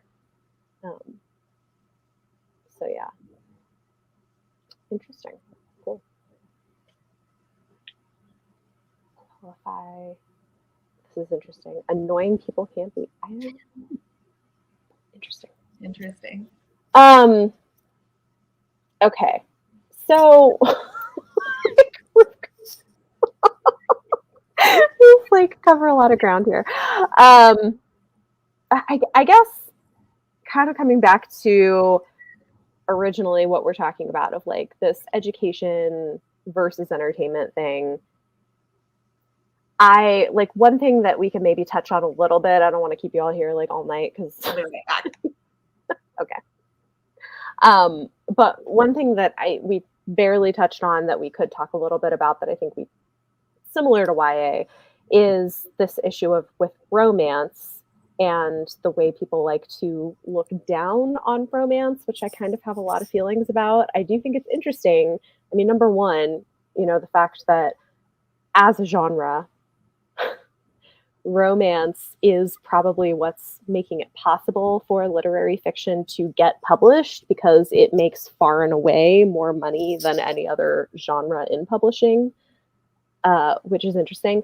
But also the fact that I think romance can be doing things. I mean, sometimes it's just purely like fluffy or smutty or funny or whatever, but frequently you get books that are also addressing real world issues in a way that's really accessible. I mean, I think about a book I just read that I think is great. That's a romance, The Love Hypothesis, that just came out, right? So it's it's a steamy fake dating romance, but it's also talking about the treatment of women in STEM. It's talking about issues of like work being stolen and sexual harassment in places of higher learning. It's, like it's dealing with power dynamics in these complicated relationships.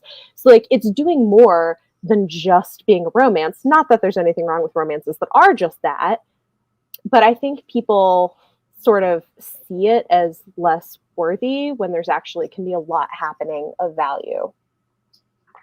Of course. And I don't not versed well in the whole thing, but as many people have said and say, it's usually rooted in misogyny, but it's so funny. And I will admit, back in the day when I would see like the Fabio covers or whatever, I was like, ooh, gross. And I was one of those judgmental people that was like, I wouldn't be caught dead reading that in public. I have progressed, I have grown. So good thing I wasn't on the internet then. But yeah, I just don't understand when it's consistently year after year, like the #1 selling genre. And, through all the publishing is suffering print books, like romance dominates year after year. Which, side note, and I know people have been talking about this on Twitter after the success of Bridgerton, they're like, can y'all adapt more romances? Like, there's so many adaptation. We're getting so much adaptation news, but it seems to be very much sci-fi and fantasy. And it's like, how how many good romance books there are out here y'all could adapt, but whatever. Yeah. So it has to be in. So obviously rooting misogyny, but I don't know why other people I guess it's back to they just don't find value in love and romantic stories in a book. I don't know. I don't get it. I know. I'm so sorry. I have grown. I can't believe it's not butter. Okay. But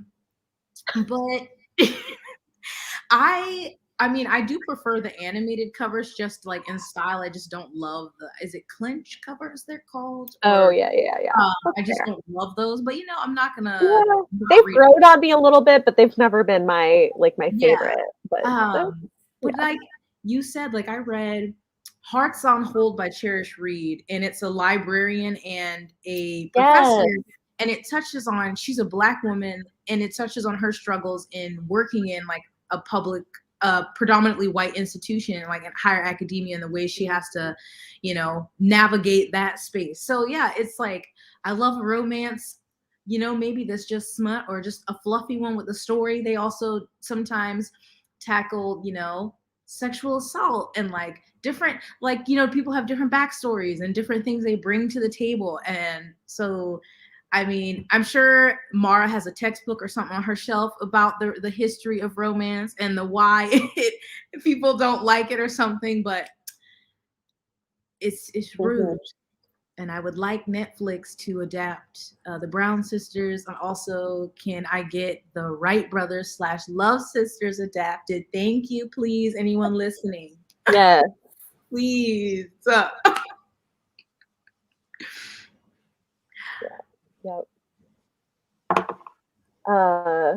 Yes. Oh, I really like the new cover for Ice Planet Barbarians, actually. Did you all see that it got picked? It's getting published by Berkeley, I think. Was it independent before? Yeah, it was indie. And because it blew up on TikTok, it's getting traditionally published. It's great.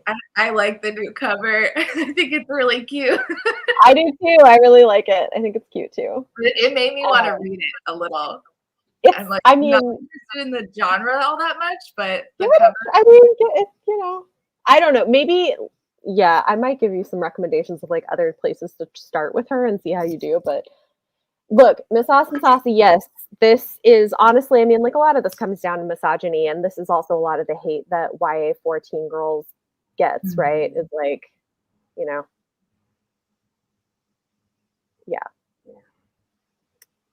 Yeah, so. Women, we tarnished creatures. How dare we write things about women enjoying themselves and talking about sex outside of just having children. How dare we talk about desire and pleasure? Oh God, right? And that's the thing is it's progressive, and I think it's doing a lot of important things. And romance often is on the cutting edge of what's happening socially, or at least parts of it are, which is interesting.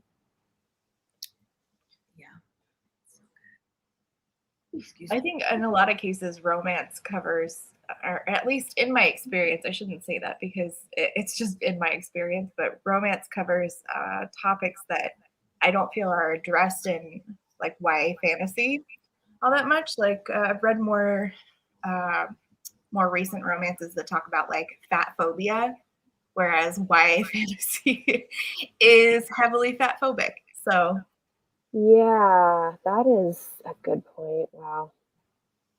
Yeah, Betty Jo, this is exactly, I agree with you. Things do not have to have deep trauma to have worth.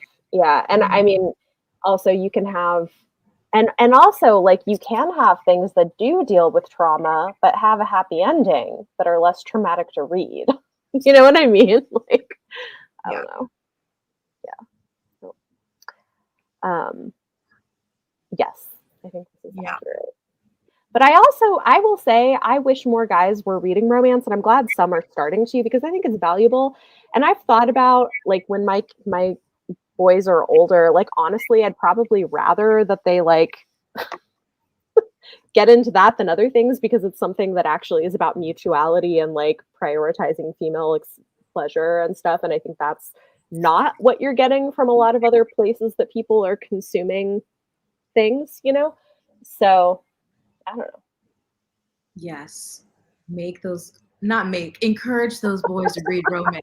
Yes, is what we when they're need. when they're a little bit older, obviously, but like but I mean, you know, like I don't think that's a bad thing at all. Yeah, I wish more for sure. And maybe I know there's some, but maybe more men would read romance. This is true. Well, and there are some who do. I mean, like Jack Harbin writes a lot of like male romance it's like Own Voices. Alexis Hall writes, so there are more starting to write it. It's just we don't always talk about it, but I think traditionally it's been viewed as more for women. So I know. Ooh.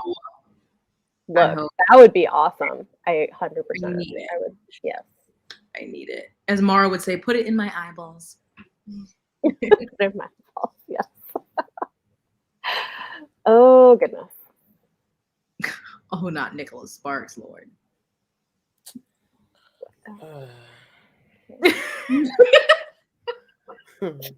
Yeah. True. I won't even waste my breath. Oh, Nicholas Sparks. Yeah. Well, it's good. We certainly listen.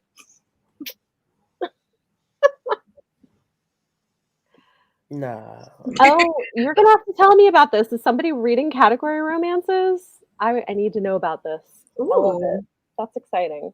You know what? I kind of love it. I've been starting to see more guys too on TikTok who like because their wives read romance, they start reading some of it and get into it and are like, "Oh, this is actually really fun." And I'm like, "Okay, so, you know, look." Yes.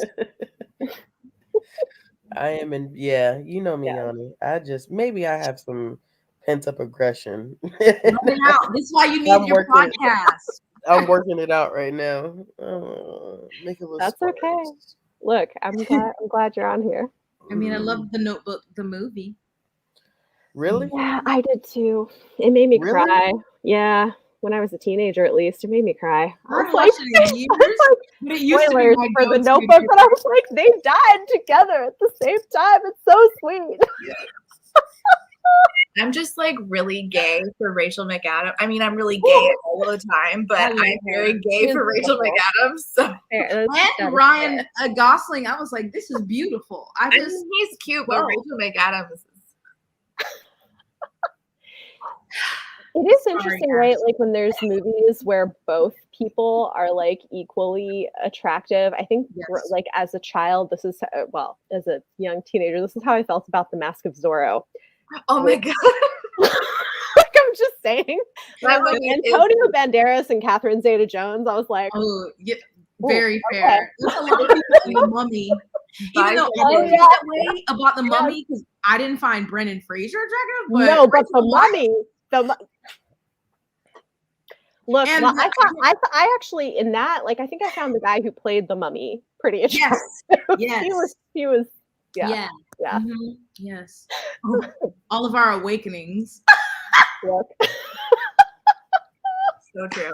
So true. Ashley said cannot relate. Sorry, Ashley. I can't, because I'm not gonna lie, because my black ass was watching Love and Basketball, Brown Sugar, The Best Man. Okay, I love Love and Basketball as well. But listen, this, what's the name of the movie again? I've seen it, but The Mummy? The Mummy? No, the Nicholas Sparks. The Notebook. Oh, yeah. Yeah, But I can't, did love, I can't relate. loving basketball. Look, I was a sappy teenager. I was too. but it was so I was like, or like A Walk to Remember, like sobbing. Oh God. I'm not gonna lie to y'all. These movies feel very white. They're very white. They are. I mean, and the reality is, like, I mean, that's the thing is, like, white people vibes. They I are. mean, they 100% are, which is like what I grew up with. It wasn't, I mean, I guess that's the thing is like, it wasn't until I got to college that I really started seeing much else that wasn't. Love I only Jones. could. My Yes. mom, I don't know. She had weird restrictions on what I could watch, so I didn't see stuff like The Wood. Like, so I got older, but I Oh, watched The Wood. Love and Basketball. I watched that so many times and like was obsessed. And I remember recently people on Twitter being like, "Love and Basketball is not the love story y'all think it." And I was like, "But what? But Monica." I love Love and Let me tell Basketball. y'all, have you seen the lineup for The Wood or The Best Man? Oh yeah, I've seen them. Oh, now. Jesus. And I'm like, ooh, okay. Oh my goodness, great. That's ridiculous. Let me stop. I could be being watched right now. But then I also we watched Soul Food, the movie, but then during a certain scene, my mom was like, "Close, come yes, And I was like, yes. Oh, look. Because not faith, you Well, break not family cousin in Faith, and family F's your husband. Oh, Not your cousin was screwing your husband. trifling. Trifling. Big Mama just wanted her family together. God. Yeah, that's all she wanted. oh my gosh, I love it. Good time. But yeah, we need more Around the romance. fields, yeah. Clear focus. Oh my gosh. Okay, you guys, I have to tell you, if I you are love on TikTok, let me find. Okay, there's this person y'all need to follow because she is hilarious. Okay. Her name is Clara. I'm going to type it in the comments so you can follow her because, and I will tell you why. This remind me of it.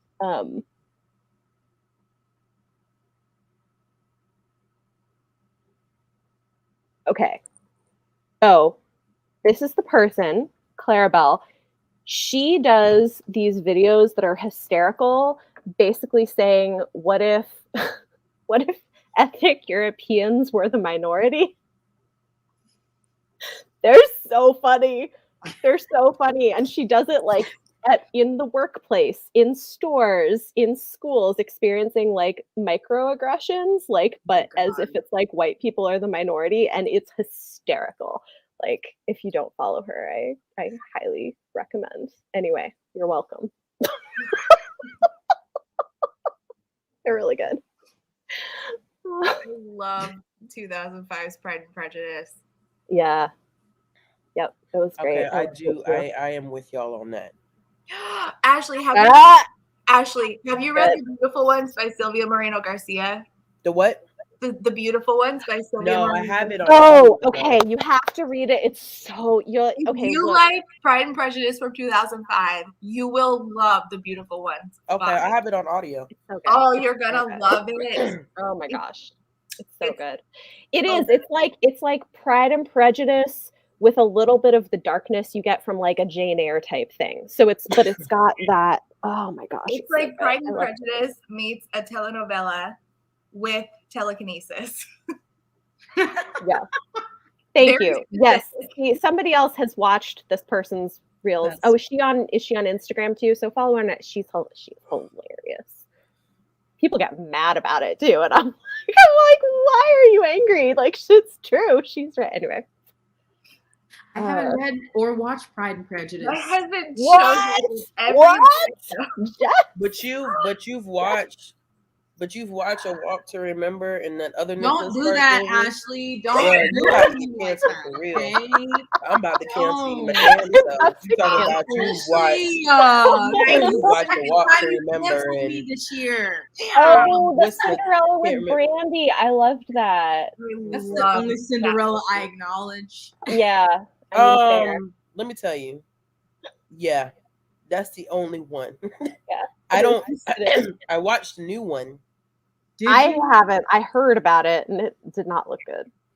We The had a baby lot of enjoyed the music, but I was sitting there confused. Like, I saw like a clip, and I was like, thanks, did she man. sing? Like, Nah. no, but listen, I wanted to know, like, who signed off for y'all to take this music, though? Who said that it was okay? Who gave y'all Whitney the Houston. rights? Whitney Houston was the superior, what is it called? Fairy godmother. 100%. We will never. My mom had us Oh, watch. What is that other movie with Whitney Houston? The Preacher's Wife. Oh, yes. yeah, Honey, yeah. slave. I loved that movie. With We Denzel. watched it like 150 times. It was so good. We had that VHS, and we were Yes. out. Just to look at, you know, Denzel don't age, honey. Yeah. That man looked the same. Yep. Black don't crack. Priscilla is a lucky woman, Lord. Oh, Lord. Mhm. If I could ever just people no, but seriously, people ask me, like, you know, who would you leave your partner for? Denzel. That's an old man. I don't care. He don't look old. Look, Not age. Yeah. That new Cinderella, though, y'all. Yeah. That's what I've heard. I've stayed away. I from want Billy Porter to win, but I didn't. I was like, I mean, it was nice seeing him. You know, I like seeing him as a fairy god. I'm gonna say god person.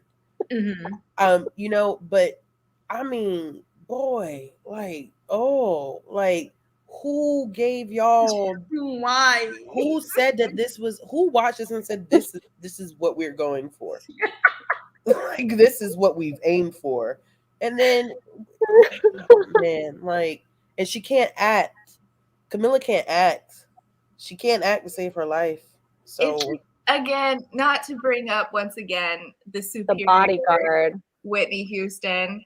It's just, how did we go from like that movie to what is it now, like 20 years later, having that? How did we downgrade so much? It's not for me. I don't know. Have you guys seen The Much Ado About Nothing with Denzel? It's so good. Keanu Reeves. That's a star-studded cast. That movie's amazing. It is. Look, it is. Yes. Very good. I love Much Ado About Y'all Nothing. all need to read Keanu Reeves. It's kind of graphic, but he wrote a comic book called Berserker, and I'm pretty sure they're gonna turn that into some type of adaptation. The character looks just like Keanu, like exactly like him. He helped write it. I am convinced that it is going to turn into, and dang Charlotte, I'm convinced it's going to turn into an adaptation. Oh, Camilla. Look, everybody is coming for this new Cinderella. I haven't even seen it. The one thing that can unite the internet is that movie is trash. And I questioned my child's sanity because she was sitting there bopping to the music. And I said, "What's wrong with your ears?" Keanu does not age. This is true. There is a. You know who else? Oh, what is her? I'm not gonna remember her name. I'm bad with names. You guys can talk. I'll figure it out. Oh yeah. If you look up the comic, like the main character in Berserker is him. Oh yeah, that looks. It's him. Yeah, it is him. That's literally him. Yeah, it's literally him. Okay. Oh, they already picked it up. Okay, you know who else does not age at all is Kat Graham. Who's that? So she played Bonnie in The Vampire Diaries, like the black best friend. Oh yes. I've seen a thing with like side-by-side photos of her like over 20 years, and she practically looks the same. And I'm like, how? It's wild. Look, Paul Rudd. This is true. Actually, also that's wild. He also doesn't really age. Paul Rudd is freaky. Yeah, I think a lot of people did. I'm interested to see what they do with number 4 because like that there's that. Yeah. I saw the I need to rewatch the first ones. I know. I haven't seen them in a while. I'm kind of excited. Oh, Bianca Lawson. Yeah, somebody brought up Bianca Lawson. She was in Pretty Little Liars as a 30-year-old, playing a 15-year-old and looking the same as she did in Buffy the Vampire That Slayer. is so wild. Like, how? That's What do good these people skin. do? That good is, no skin, kidding. Yeah. Yeah. And money. Gabrielle Union, yeah. Oh, yeah. 19 into her 30s. Look, yeah, it's And Megan Good too. Yeah. mhm. Oh yeah, Megan Good. Yeah, she was in what's that superhero movie? I don't know. Shazam, and she looks the same as she did 20 years ago. Wow. Who was just in Joyner Lucas's video? Ashanti looks the same too. Mm-hmm. Ashanti looked the same way she did 15 years ago now, and I think she's in her 40s. I said, that's crazy. That is crazy. Bianca You had a Lawson. crush on him from Bill and Ted. Oh my gosh, that's so funny. That's a throwback. Bianca Lawson is 42. Wow. What? Wow. I know that makes sense logically, but also no. I always think of her in Save the Last Dance. Who? Who said Say the Last Dance? Bianca Lawson? She was in Say the Last Dance? Yeah, I'm pretty sure as Nikki. Let me make sure. Did she play Nikki? Yeah, she was in Save the Last Yeah, Dance. because she was Nikki's like, yeah, I'm all up in your nut and cracking it. Yeah, that was her. That was her. Oh my God, I didn't realize that was Bianca Lawson. Right, so you gotta be right. Sorry, I used to watch that movie. Oh yeah. Angela Bassett is aging backwards. Look. I really need them to come up. I need some money, please. Oh my goodness. Okay, listen. Go back. I saw listen. Yeah. She was the mean girl and say, all right, so Kerry Washington was in Save the Last Dance. That is she was. That is a trip. That is a trip and a half. What? I don't know if I saw Nikki as the mean girl, because I think the whole purpose of Nikki, because Carrie brings it full circle with her character, that Nikki's like how Nikki felt wasn't wrong, but how she delivered it was. Mm-hmm. Yes. But her concept of how Sarah came into the school and what was the male lead's name? Derek, and how that situation kind of happened. It had some legitimacy behind, and it took me years, I think, to kind of grasp like how that whole thing kind of worked out, because Nikki is not presented as a good character, but her feelings about the situation are legitimate. She just does not present them in a very friendly in a very friendly way. Interesting. Yeah. I didn't understand that either. I was like, dang, she called the girl Marsha, who invited Brady Bunch to the club. Yeah. I said, ouch. Like, what was your name? Marsha? And she was like, actually Sarah. Because that's so much better. I really thought she was dancing too. I was like, I know. You thought who was dancing? Huh? Who did y'all think was dancing? Well, back at the time, what's her name? Actually, look. Not when she hit that little pose at the end. Yeah. Her dance. She was getting that heel toe, okay? She was getting it. That girl, listen, they had to teach that girl how to damn two-step. You could tell by the way she was two-stepping. Looking at it now, I'm like, why did we ever think this was good? I don't know. Dancing is horrible. Yes. Oh, you were actually a dancer. See, I was not. I was like, wow, cool. It's like mixing things. Yeah, no, not. Look, her character was pretty bland. That is correct. She was much more interesting in 10 Things I Hate About You. I like that. I love so much better movie. I love that movie.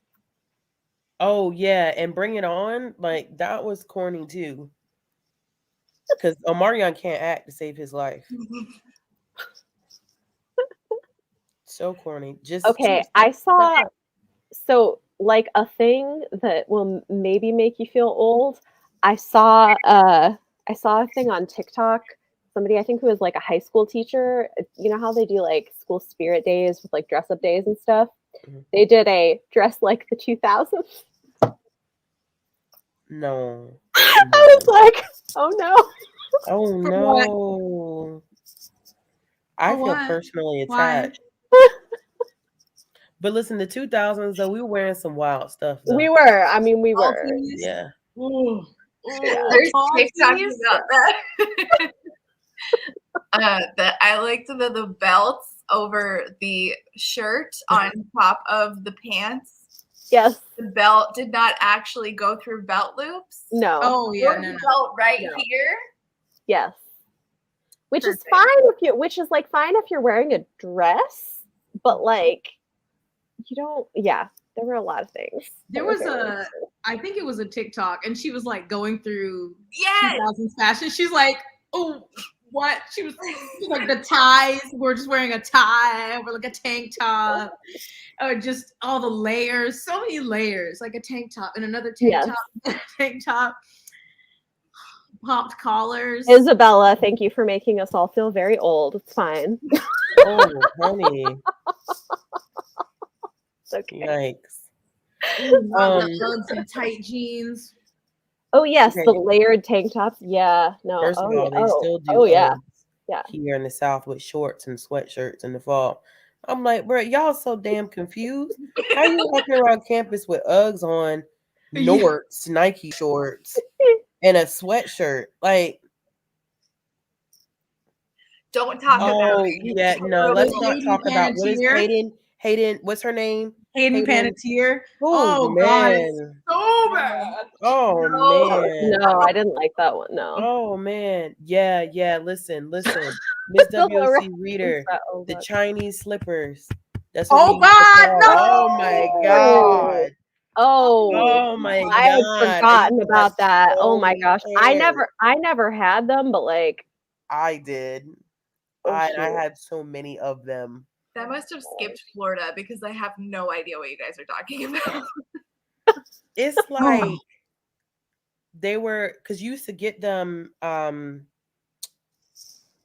I used to get mine from the hair store. I used to get mine from the hair store, and they literally like you gotta Google it, Rachel, because it's like these literally like these look like these little house slippers.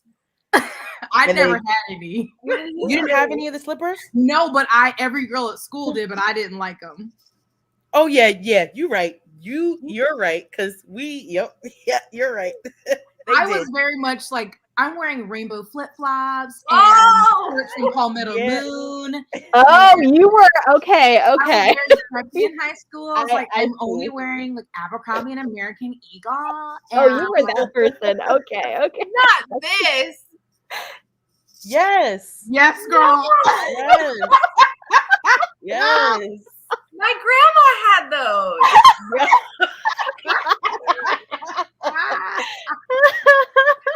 Yes. There were, and they were like in every color. They were in so many different colors.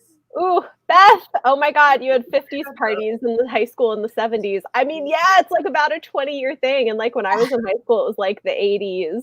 So yeah. Oh gosh. Oof. What a time. I used to have a jersey dress. Don't do that. And I used to wear that with my Air Force Ones, my all white Air Force Ones. Ooh. Ghetto. I was in the Air Force Ones.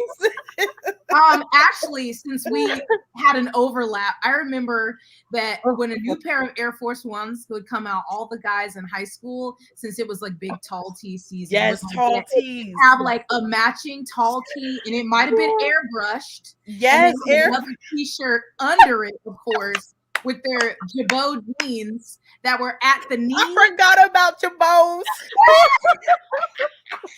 What a time! What a time, man! And Dickie pants. Yes. Oh my gosh. Oh yeah. Oh my God. It's so crazy. And they used to go to the fair with Look, okay, this Yeah. was my friends. The studded belts and the like collars and like lace camis. Like that was my scene in high school. Yeah, me too. Oh Yep. man, high school. My husband had the buckle on their jeans that was like a car buckle. I did have that. Yep. Oh, you know what? A lot of people at my high school were wearing was these jackets that they looked like they were like NASCAR racers, and they had Yes, Yes. but they were like Yes. M&Ms Yes. and Skittles, and Frosted Flakes. Yes. peanut M&Ms. My favorite was the peanut M&Ms. It was yellow. I remember. Wow. What a time. Oh my Oh my god. God. Oh yeah, man. the pants with the chains. All my like guy friends had like chains like connecting to their wallet that they'd put in like a low pocket on their pants. Oh my It God. was the Aaron's time. comment is killing me. Gaucho pants. Oh, my gosh. those were big when I was like in college. I was just talking to somebody about those. Oh my God. Gosh, so funny. Oh, airbrush had us. Yeah. It really did. I was the black girl in South Carolina trying to be, yes. Mhm. Yes. This is so funny. This makes me smell Axe and Hollister cologne.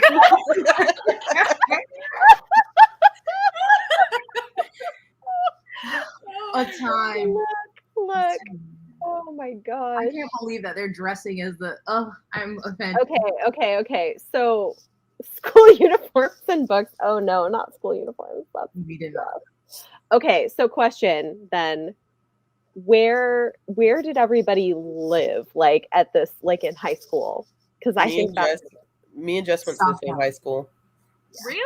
Yeah. what? We did not know of each other. We didn't know each other because Okay, Jess graduated my freshman year. Yeah. Yeah. That is But wild. we were in South Carolina. Okay. Jess, you're older than Ashley? Dang, you had to say it out loud like that. Damn, Rachel. Like, do I look old? Shit. Oh, I You thought, know what? It's probably because Ashley has a child, so you just assume she's like. so I thought she's older. Ashley was 30, and I thought Jess was 25. All right, girl, go ahead. Okay. So Ashley just lied. She's kidding.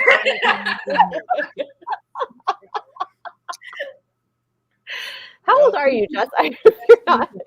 The government says I'm 33, but Allegedly. Okay. Yeah. I mean, I'm like allegedly It's time. 34, so it's It's fine. time. It's Really? fine. Please. It's October. How? I refuse. This is so funny. Oh, so I went to high school in Oregon, which is probably why like the goth stuff was a thing. I like a suburb of Portland. Why did I think you Oregon? I did Yeah. not think that's where you lived. Well, I moved around a lot. I went to college and like and stuff in California and then lived there for a while. But no, high school I was in Oregon. I've lived in Florida for most of my life, so that's where I went to high school. I know. I pity me too. Florida. What is that? Florida. Bethany, why did I? Huh. I don't know. Where did you think I was from? I don't know. I thought you grew up in New York. I knew you spoke No, about he going moved. to school in I'm- California. Oh, But- I did. Yeah, I lived in California for a while. No, we didn't move to New York until we've been here for 5 years. So I was pregnant with my youngest kid when we moved here. I feel like I don't know where I thought you were from. Actually, I don't know. I'm just surprised. Somebody was happy. Save me. I know Isabella be making me feel. Oh, I know. It's all right. Well, Yeah. you're Okay. probably Suburb cool. of Seattle. Yeah. Look, it was a whole thing up there. I feel like because like emo and punk music was really big in the Northwest, and so that was a lot of that. Boston. Okay. that is so funny. Indiana. Thanks, Beth. We're cute feeling old. It's all a matter of perspective, you know. It is. It definitely is. I still am like, I'm like, I need an adult. I need someone to do this for me. I'm like, oh, it's me. It's you. I have to make my appointment. It's worse when you have kids. You're like, oh my God, who's gonna take care of this person that's doing all this foolish stuff in my house? Oh no, me? Let me tell y'all something. Look, Like literally. So the baby, I got a call from the daycare yesterday, and I kind of figured they were gonna call me because she was kind of off yesterday morning. And I told them, I said, she's been kind of off. If she doesn't feel well, just call me. So of course they call me. Go and I pick her up. So I'm driving home and she's like, Mommy, I have to poop. I said, baby, I said, go ahead. You have a diaper on. I'll change it when we get home. She's sitting in the back seat and all I hear is, I said, all right, your stomach must be really like hurting. So we get home. Oh no. We're walking. We talked to our neighbor. And he was like, y'all are home early. I was like, yeah, I said, we're both feeling kind of under the weather. So we come inside. And I'm like, let me change your diaper, y'all. I pulled down her pants. And it was like the shark theme where it's like, dun it. And I said, like, I looked. And I said, who the hell is going to get this shit up? Because I said, I can't do it. I can't. I had to throw the damn pants out because it was so bad. But it was like, you do have those moments where you're like, who's going to do this? Because it's not going to be me. Like, you're like, I can't do this. Oh, man. Oh, anytime my dad's like, I'm ready for a grandchild, I'm like, I'm not ready for a kid because every day I'm like, oh, I gotta feed myself. I can't. No. So go, y'all. I can't do it. In the last 48 hours, my 2-year-old has destroyed our television by taking a toy hammer to it while I was going pee. And then just before all this, before I put him to bed, I put him in the bathtub. And right before he was like, oh, I gotta poop. And I was like, okay, I don't think you did poop in your diaper. So I checked it and I'm like, you didn't poop. I think you just farted. Like, let's just go to bed or let's just go take a bath. Then he poops in the bathtub. So, well, I just, like it. What do I help? I mean, you do what you have to do. I mean, that's the thing. You do. There was one time we were traveling on an airplane and my kid got sick and threw up in my hands. Oh. Like, okay, well, this is fun. Yeah. This is like parenthood. Do you know those kid carriers? One time I put my kid in one of those and I'm like walking around doing my house shit and I'm like cleaning and then all of a sudden he's just puking on my back and I was like, what do I do? Do I unhook him and let him puke somewhere else? Or do I let him just continue to puke on me because it's already like stationary? Like it's already there. Yeah. It's great. Jess, you should totally have kids. It's such a ball. Nigel is chaotic enough for me. He's very needy. He eats a lot of grass and then he throws up. So I'm good. You're good. There's no. I tell people all the time, like, if you want to have kids, you feel ready, go for it. Yeah, they're wonderful, but they're also they're a lot of work. I mean, I recognize that it's not for me at this moment in my life or the near future. So I am happily child free. I'm not always sure that it's for me and my oldest son. Me too. Me too. Because I'm telling you, these past couple of days, I'm like, I don't know if I'm cut out for this or if I'm built for this. Because between my poor child feeling like she's gonna cough her lungs out and literally shitting all over the place, I'm like, I just can't. And then I'm still trying to work from home at the same time. I'm like, I just can't do this. My manager texted me today and said, suddenly I can wait a little longer. Do you just want to take some PTO? I said, if I take PTO, I'm going to be behind on work. So. Look, this is right. If you're going to be a mom, you do. Well, and I will say, I don't know if this is true of everybody, but I am way less grossed out by it from my kids than from anybody else. Like if it was from anyone else, I would be like, oh my God, no, I can't deal with it. But because it's like my child, I'm like, all right, I guess this is what we're Yeah. doing right now. So Yeah, it you is a grown little up on, different. you're like, well, this is disgusting, obviously, but what are you gonna do? If somebody else threw up on me, I would be like, if you don't, I goodbye. No, Yeah. Yeah. dead, Yeah. deceased. Yeah. Yeah. They There are are. a lot of there are a lot of I mean they're enjoyable. You know what I'm saying? Like they're such a joy and such a great gift. Mhm. But man, don't let anyone lie to you and tell you that it's all roses. Because people love sharing, and we do. We all share. Mhm. We share. It's natural instinct, I think, to share the good stuff on social media, whether that's publicly or Yeah. privately, whatever the case may be. But man, I'm telling you, because I had a moment yesterday. I was like, shit, like being a single mom and having a sick child, that really throws every time she gets like super like every now and then she'll have a little runny nose or something, but when she gets sick like this and she has Mhm. to be at home and it's just the two of us and then I'm also sick and it's like I can't really be sick because she's sick. You don't get a day Yeah. off. I don't get to really take a Well, day off if especially because I'm you're a sick. single mom. Like that's even more Yeah, it's like man, a it lot. has its and I was I was on the phone with my partner yesterday or today and we were kind of just talking about like it is difficult. Yes, I say partner, but I am a single mother, if that makes sense. Mhm. um it's difficult in moments like this because you don't have anybody with you like Mhm. let me relieve you or you go lay down and get some rest and I'll take care of the baby if she get what I'm saying. It's kind of one of those things where it's just like if she's sick and I'm sick, it's kind of like screw how my body feels, which I promise you by the end of the week, my body is it's going to shut down.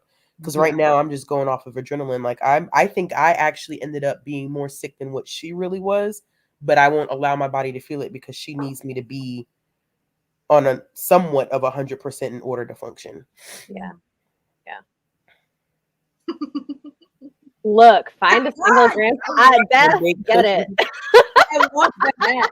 I love it. I this love idea. it. So good. You're supposed to look forward to. Oh my gosh. I mean, yeah, this is true. I mean, this is the thing is like kids are people, which is true. Which like, and that's the thing is it's like people are messy. People are wonderful and like have, but they're complicated and messy. And like, I think too with parenting is, you know, like if you see the worst parts of your child, you're doing something right because it means that they feel safe with you and they can trust that you're going to love them even when they're at their worst, which isn't necessarily fun, It's not. Yeah. but like it's also not a bad thing either. So I don't know. I think to the point about kids being people, when they're babies, they kind of all fit sort of this like cookie cutter thing. But Mhm. when they start talking, they slowly come into their personality, and when you start to Oh see their Jesus. actual like personality come out, that's Mm-hmm. really something. It really, there's nothing like it. There's really nothing like my kid today uh, said, my speech delayed kid who's finally starting to be conversational said, that's interesting, and started to talk about how viruses work because he saw it somewhere. And I was like, oh, you're smart. It's just really precious. And that's just an experience that you're never going to have with any other person in the same capacity. So Mm-hmm. Yeah. it's really The, special. I'm sure baby girl is gonna be that personality is already there. Oh my gosh. I told y'all we had a moment today. No, ma'am. I said no. Who's gonna test you and your conscious parenting for Boy, sure. hey, But she done test me you a see couple of like yourself. our method because it's the two of us. We're very close because it's the two of us. You know what I'm saying? Mhm. Like it's just the nature of our relationship because there's no one else here. Like literally, even within the city, like there's no family here. So it's the two of us, and that's just our routine. But Mhm. I because there's no adults in the house, like I talk to my child like I'm talking to and an adult, not in like a graphic way, but like I have conversations with her. So she picks up on little things that I do, but when she does it, it's coming from a 3 foot something and some change Yeah. 2-year-old, and it throws me for a loop. Yeah. I did That's something. what they do. I yelled at somebody. I was driving. She said, "Mommy, not nice, not nice." I I love when they start calling you on like. Yeah. I said, "How about you stay in the back of the car and stop telling me how to drive?" No backseat driving. Backseat driving. Not nice. I said, who were so it is that conscious parenting thing though, man. That thing is a trip. It is a trip. But Yeah. we've gotten to the point where like she, of course, no is her favorite word, as it is with any 2-year-old. But now I literally have to say, "You want time out?" No, I don't. No, I don't want time. I don't want time out. Yeah. Like, and she's a diva. Oh yeah. That's a diva. If, oh my gosh, y'all, You are in for I'm in for the ride of my life. Child turned 2, going on 18. Yeah. I could never because I've seen in a lot of discussions on Twitter, people of our generation who, especially I see it a lot with like Black Twitter, talking about, how we were raised. A lot of people, I didn't get like physical, corporal, whatever you want to call it, punishment. I did. I was also very sensitive child though. So you said like you gave me a look and I could cry. So I wasn't trying my mama to make it to that point. My siblings were.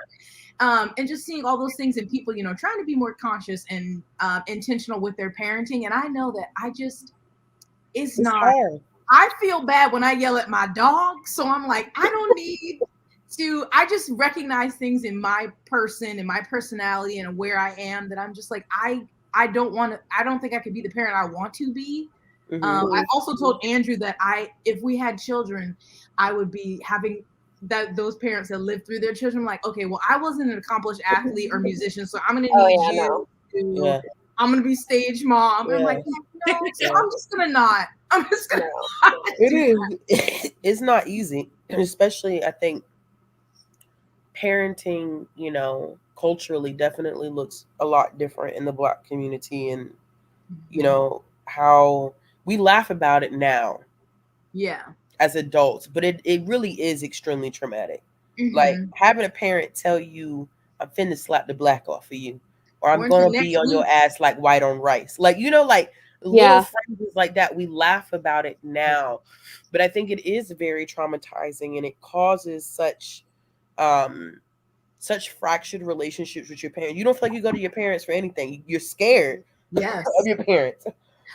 And that's the one thing I said is that, I kind of let her move around and explore and do her own thing, but there are certain things that I'm a hard no for, but I always said that I couldn't parent her the same way that I was parented. Now, do you slip up? Absolutely. Any parent that tells you like they never, slipped up and never said something sideways and never said something off or done something off, like, I don't believe that to be true, but I think that you try to break that cycle of that damaging parenting that has happened generations and generations, because that's all that they had. That's all that they knew. So, we have the tools to make to make a little bit of a difference. Yeah. I think part of that is my parents never apologized for anything or never talked about any issues ever. And even as an adult trying to have those conversations, it's like there's no way that we can patch things up because there's no communication skills. So identifying what I wish my parents had done and employing those efforts into my parenting, I think and I hope makes a difference. Like recognizing when I messed up and instead of glossing over it, saying I did this, I shouldn't have done it and I'm sorry. And that I hope makes a difference. But My kids will probably still end up in therapy too. So, I mean, Yeah. I mean, none of us are perfect, but yeah, I think that's definitely a big. Yeah, I don't know. I try to talk through stuff, and I think I also try to be aware because like I definitely grew up in a thing where it was like you are like you're supposed to be obedient without any questioning it and like do it right away and like like you're never disrespectful. And I like now I think that that's not necessarily the healthiest thing to teach in terms of like I don't really want my kids to be I feel like that's a recipe for like it being easy for abuse to happen. Like if you're taught that authority period is never to be questioned and obedience is always like this and it's never a conversation. So like I try to explain things to my kid. Like, and sometimes you have to be like, okay, now we've talked about it. Now you just need to do it. But like, if they're like, well, why can't I do this? Or why this or that? Like, we will have a conversation about it, which wasn't something I necessarily got a lot of. And I don't know. It's like you do the best that you can and try to do. And I mean, I think like my parents did the best that they could. And there are some things they got right and some things they didn't. And I'm sure we're the same. You just try to be better. Yeah. I want to plug a book that came out today. Ooh. Just that's very relative so it particularly to Black women and especially like around like millennial age, but it's a memoir called Bad Fat Black Girl. Oh yeah. That did I remember by Cecily Bowen. I don't know if you see that. Yeah. And I finished this yesterday and I loved it, especially because she touches on the relationship growing up with her mom. Because she says at one point, if I'm not one of your little friends was a person, it was my mother. And I'm like, that was my mother too. Like, still to this, like we have a better relationship now, but it's still not like, we're not like friends, like I don't feel like I could tell her things. And I think that was and probably still is a big part, especially in like the Black community, but I really enjoyed it. So for some reason I thought that because I have it on my Goodreads, but I thought that was fiction for some reason. Oh, it is non. Yeah, she trap feminism, which is very fun. And she narrates the audiobook, and she's just she's being herself. Okay. And she talks about in the acknowledgments like how when she was writing it, they wanted her to like change stuff to make it more like palpable to different people. And she was like, no. Like it needs to be, she's saying, she uses the N-word, she's saying bitch and using a lot of AAV and AAVE and a lot of, but that's how she is. And like, it wouldn't be the same story if she hadn't written it like that. So I really like it. Oh, okay. I remembered because I knew there was something else I wanted to say and I forgot. But one other thing that I'll say that I do with my kids is like I try to be aware when they're acting up of like, are you like, is this something that needs a consequence, or is this because you are tired or need attention or you're hurting about something and like there's something that you're trying to work out emotionally that we need to sit down and have a conversation about, like, and try to not just like, because like try to not punish them for not knowing how to handle their feelings in an appropriate way or ask for what they need, and try to like be aware of that. Because sometimes it's like bad behavior, but sometimes it's just like they need attention or something happened at school that they're upset about or whatever it is, Yeah. It takes more patience and energy, but like it does. Yeah. It does.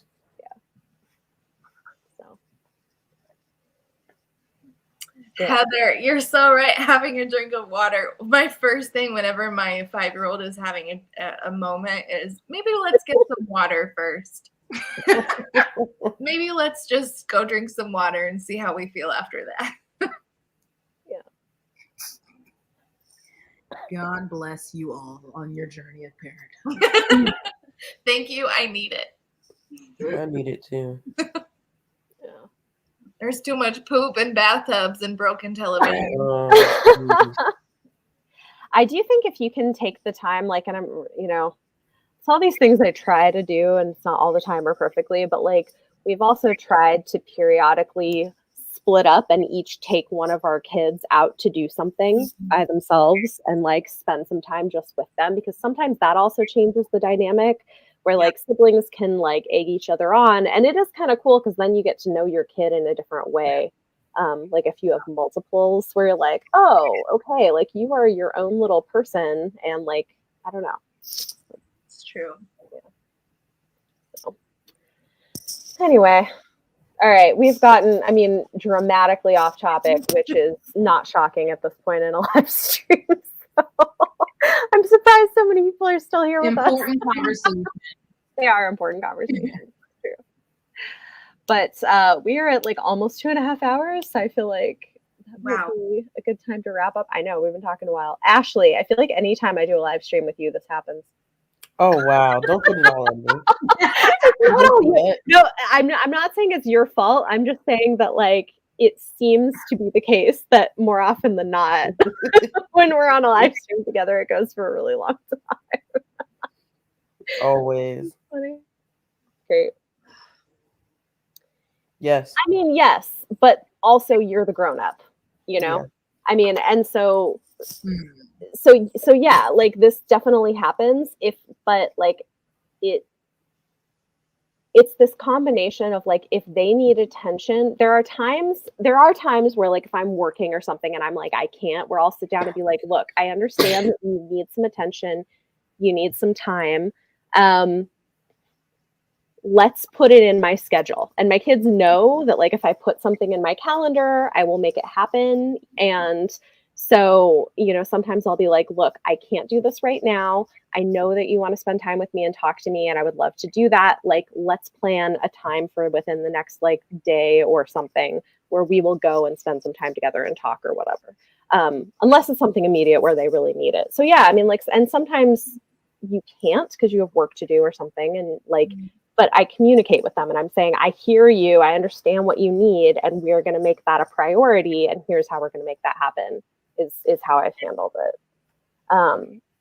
And sometimes they just need you and you just kind of have to like drop everything and then take time for yourself when you can get it later. So yeah, that's especially when they're little, that's the case. And then you kind of just need to be like, eventually as they get older, they can understand more. Eventually I'm going to prioritize myself, but right now I can't. That's the choice I made. So that's part of it. And that's the thing, is like remembering that they are a child, you know, like, like you are we're the adult. They are a child. They are a small person. They don't know how to govern their emotions as well. They don't have like, their brain isn't fully developed yet. And like, they need grace, you know, and sometimes I think we expect children to behave like adults, but honestly, if you have a child that does behave like an adult, you should be concerned because that is a trauma response. That's not normal. You're so mature for your age. Thanks. Yeah, exactly. It's not. It's the drama. Yeah. Just like there was a tweet, someone said something like, y'all are really out here making different meals for your children. And so many people were quote tweeting her like, yeah, because they're a different person, like they different. And my original reaction was, oh, could never be me. My mom was like, if I'm making lima beans, you eat lima beans. But everybody was like, yeah, I take into consideration. And I'm like, see, that's why I know I'm not ready to be no damn parent. Because I'd be like, oh, you're going to sit at that table till you finish. But that's what my mom did to me. You know, like, yeah, I make one meal. I mean, you have to pay attention to your own stuff. Well, for me, what changed things is I have a kid with food allergies. So I can't always make one meal for the whole family. Sometimes I can. And then like, well, that's what we have. That's what we're having for dinner. But like, it depends. Like if we want to eat something that he's allergic to, I got to make him his own meal. So, yeah. And I think that people, and this is probably an ableism thing, people don't understand that having sensory issues is a thing, especially for kids. That's true. So they will experience a food, and it's not like you and I. They're smaller and their sensory processing is different than ours. So they're experiencing it totally different than you and I are. And my friend grew up in a house where her mom forced her to eat stuff, and she's always had sensory processing disorders. So now she has a lot of trauma surrounding food and can literally only eat like chips and cheese. Wow. And that's it. And it compounded an issue that was already present. So yeah, food is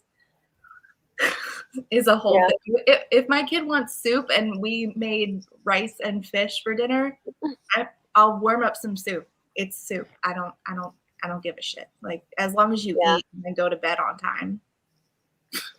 I'm usually more concerned about I mean, honestly, like what I do with my kid, like I if they want to eat something different, I don't really care.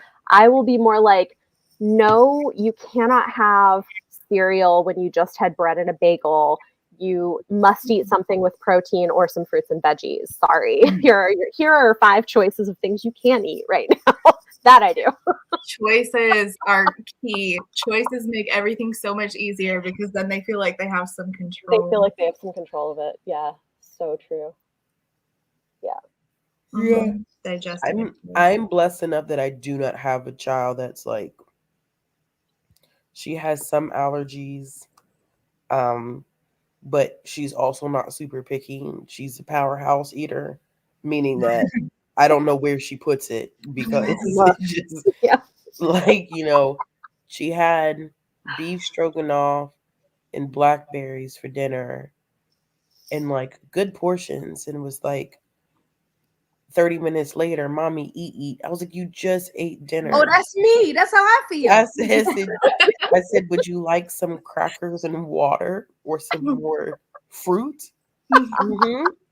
So, like she's a powerhouse. Like, she's like that with my mom too, because my mom is like, I don't know where she puts it all. Like, she's hungry. She's attitude. Yeah, to energize her. Yep, and she'll tell you. She calls everything a cookie. It could be goldfish. Mommy, cookies. It's not a cookie, boo. It's a cracker. But sure, here goes some cookies. She said, you know what I mean. Feed me. There are some days where our oldest, our 5-year-old, will just eat. Oh my God. Carlos, your cat wants you. Where he'll just eat raspberries. He'll eat like 3 packs of raspberries out of the fridge. And I'm like, you ate them all? And he's like, yeah. Okay. That's fine. Yeah, she's like that with raspberries too. Raspberries, blackberries, blueberries. Yeah. And my mom be setting me up for failure because every time she goes to my mom makes like these 5-course breakfast things where she has a small thing of yogurt, then like 3 different fruits, and then cheese toast and a cup of milk. I'm like, just because you have time to do this, stop setting her up for false hopes, because she comes home looking at me like, why am I getting cereal and a cup of milk? Like, where's the yogurt and the nice diced up fruit and the cheese toast? And I'm like, where's my breakfast charcuterie? Excuse me? Yeah, she get a breakfast charcuterie, but then my mom does that for like lunch too. Like, it'll be chopped turkey and chopped cheese and green beans and fruit. And I'm like, and then you didn't do this for me as a kid. Then they come home and they're like, why don't you have the good bread like Nana has? What do you mean the good bread? Good bread. The bread is fine.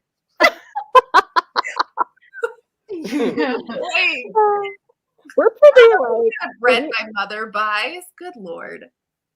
I feel like we have like a rotation of breakfast that they can kind of tell, like, although my husband makes them breakfast. So it's kind of like, okay, do you want cereal, oatmeal, or cheesy bread? Which is, we just like throw it in the broiler, like put cheese on a piece of bread and put it under the broiler. I mean, but like they love it. So I'm like, oh, that's fine. That's generally what breakfast is for them. The United States, we know what cheesy bread is. Breakfast around these parts is you eat when you get to school. She be talking about mommy eat. I paid tuition for you to get breakfast. Oh no! See, my children will also eat at school. That's second breakfast. They're hobbits. Yes, I love it. Yes. Like literally, my 7-year-old calls it second breakfast. He's like, "Mom, I want to go on. When we take the bus, we get to have second breakfast because we get to school early." I'm like, great. Okay. Kids. Wow. I love it. Yep. All right. Well, True.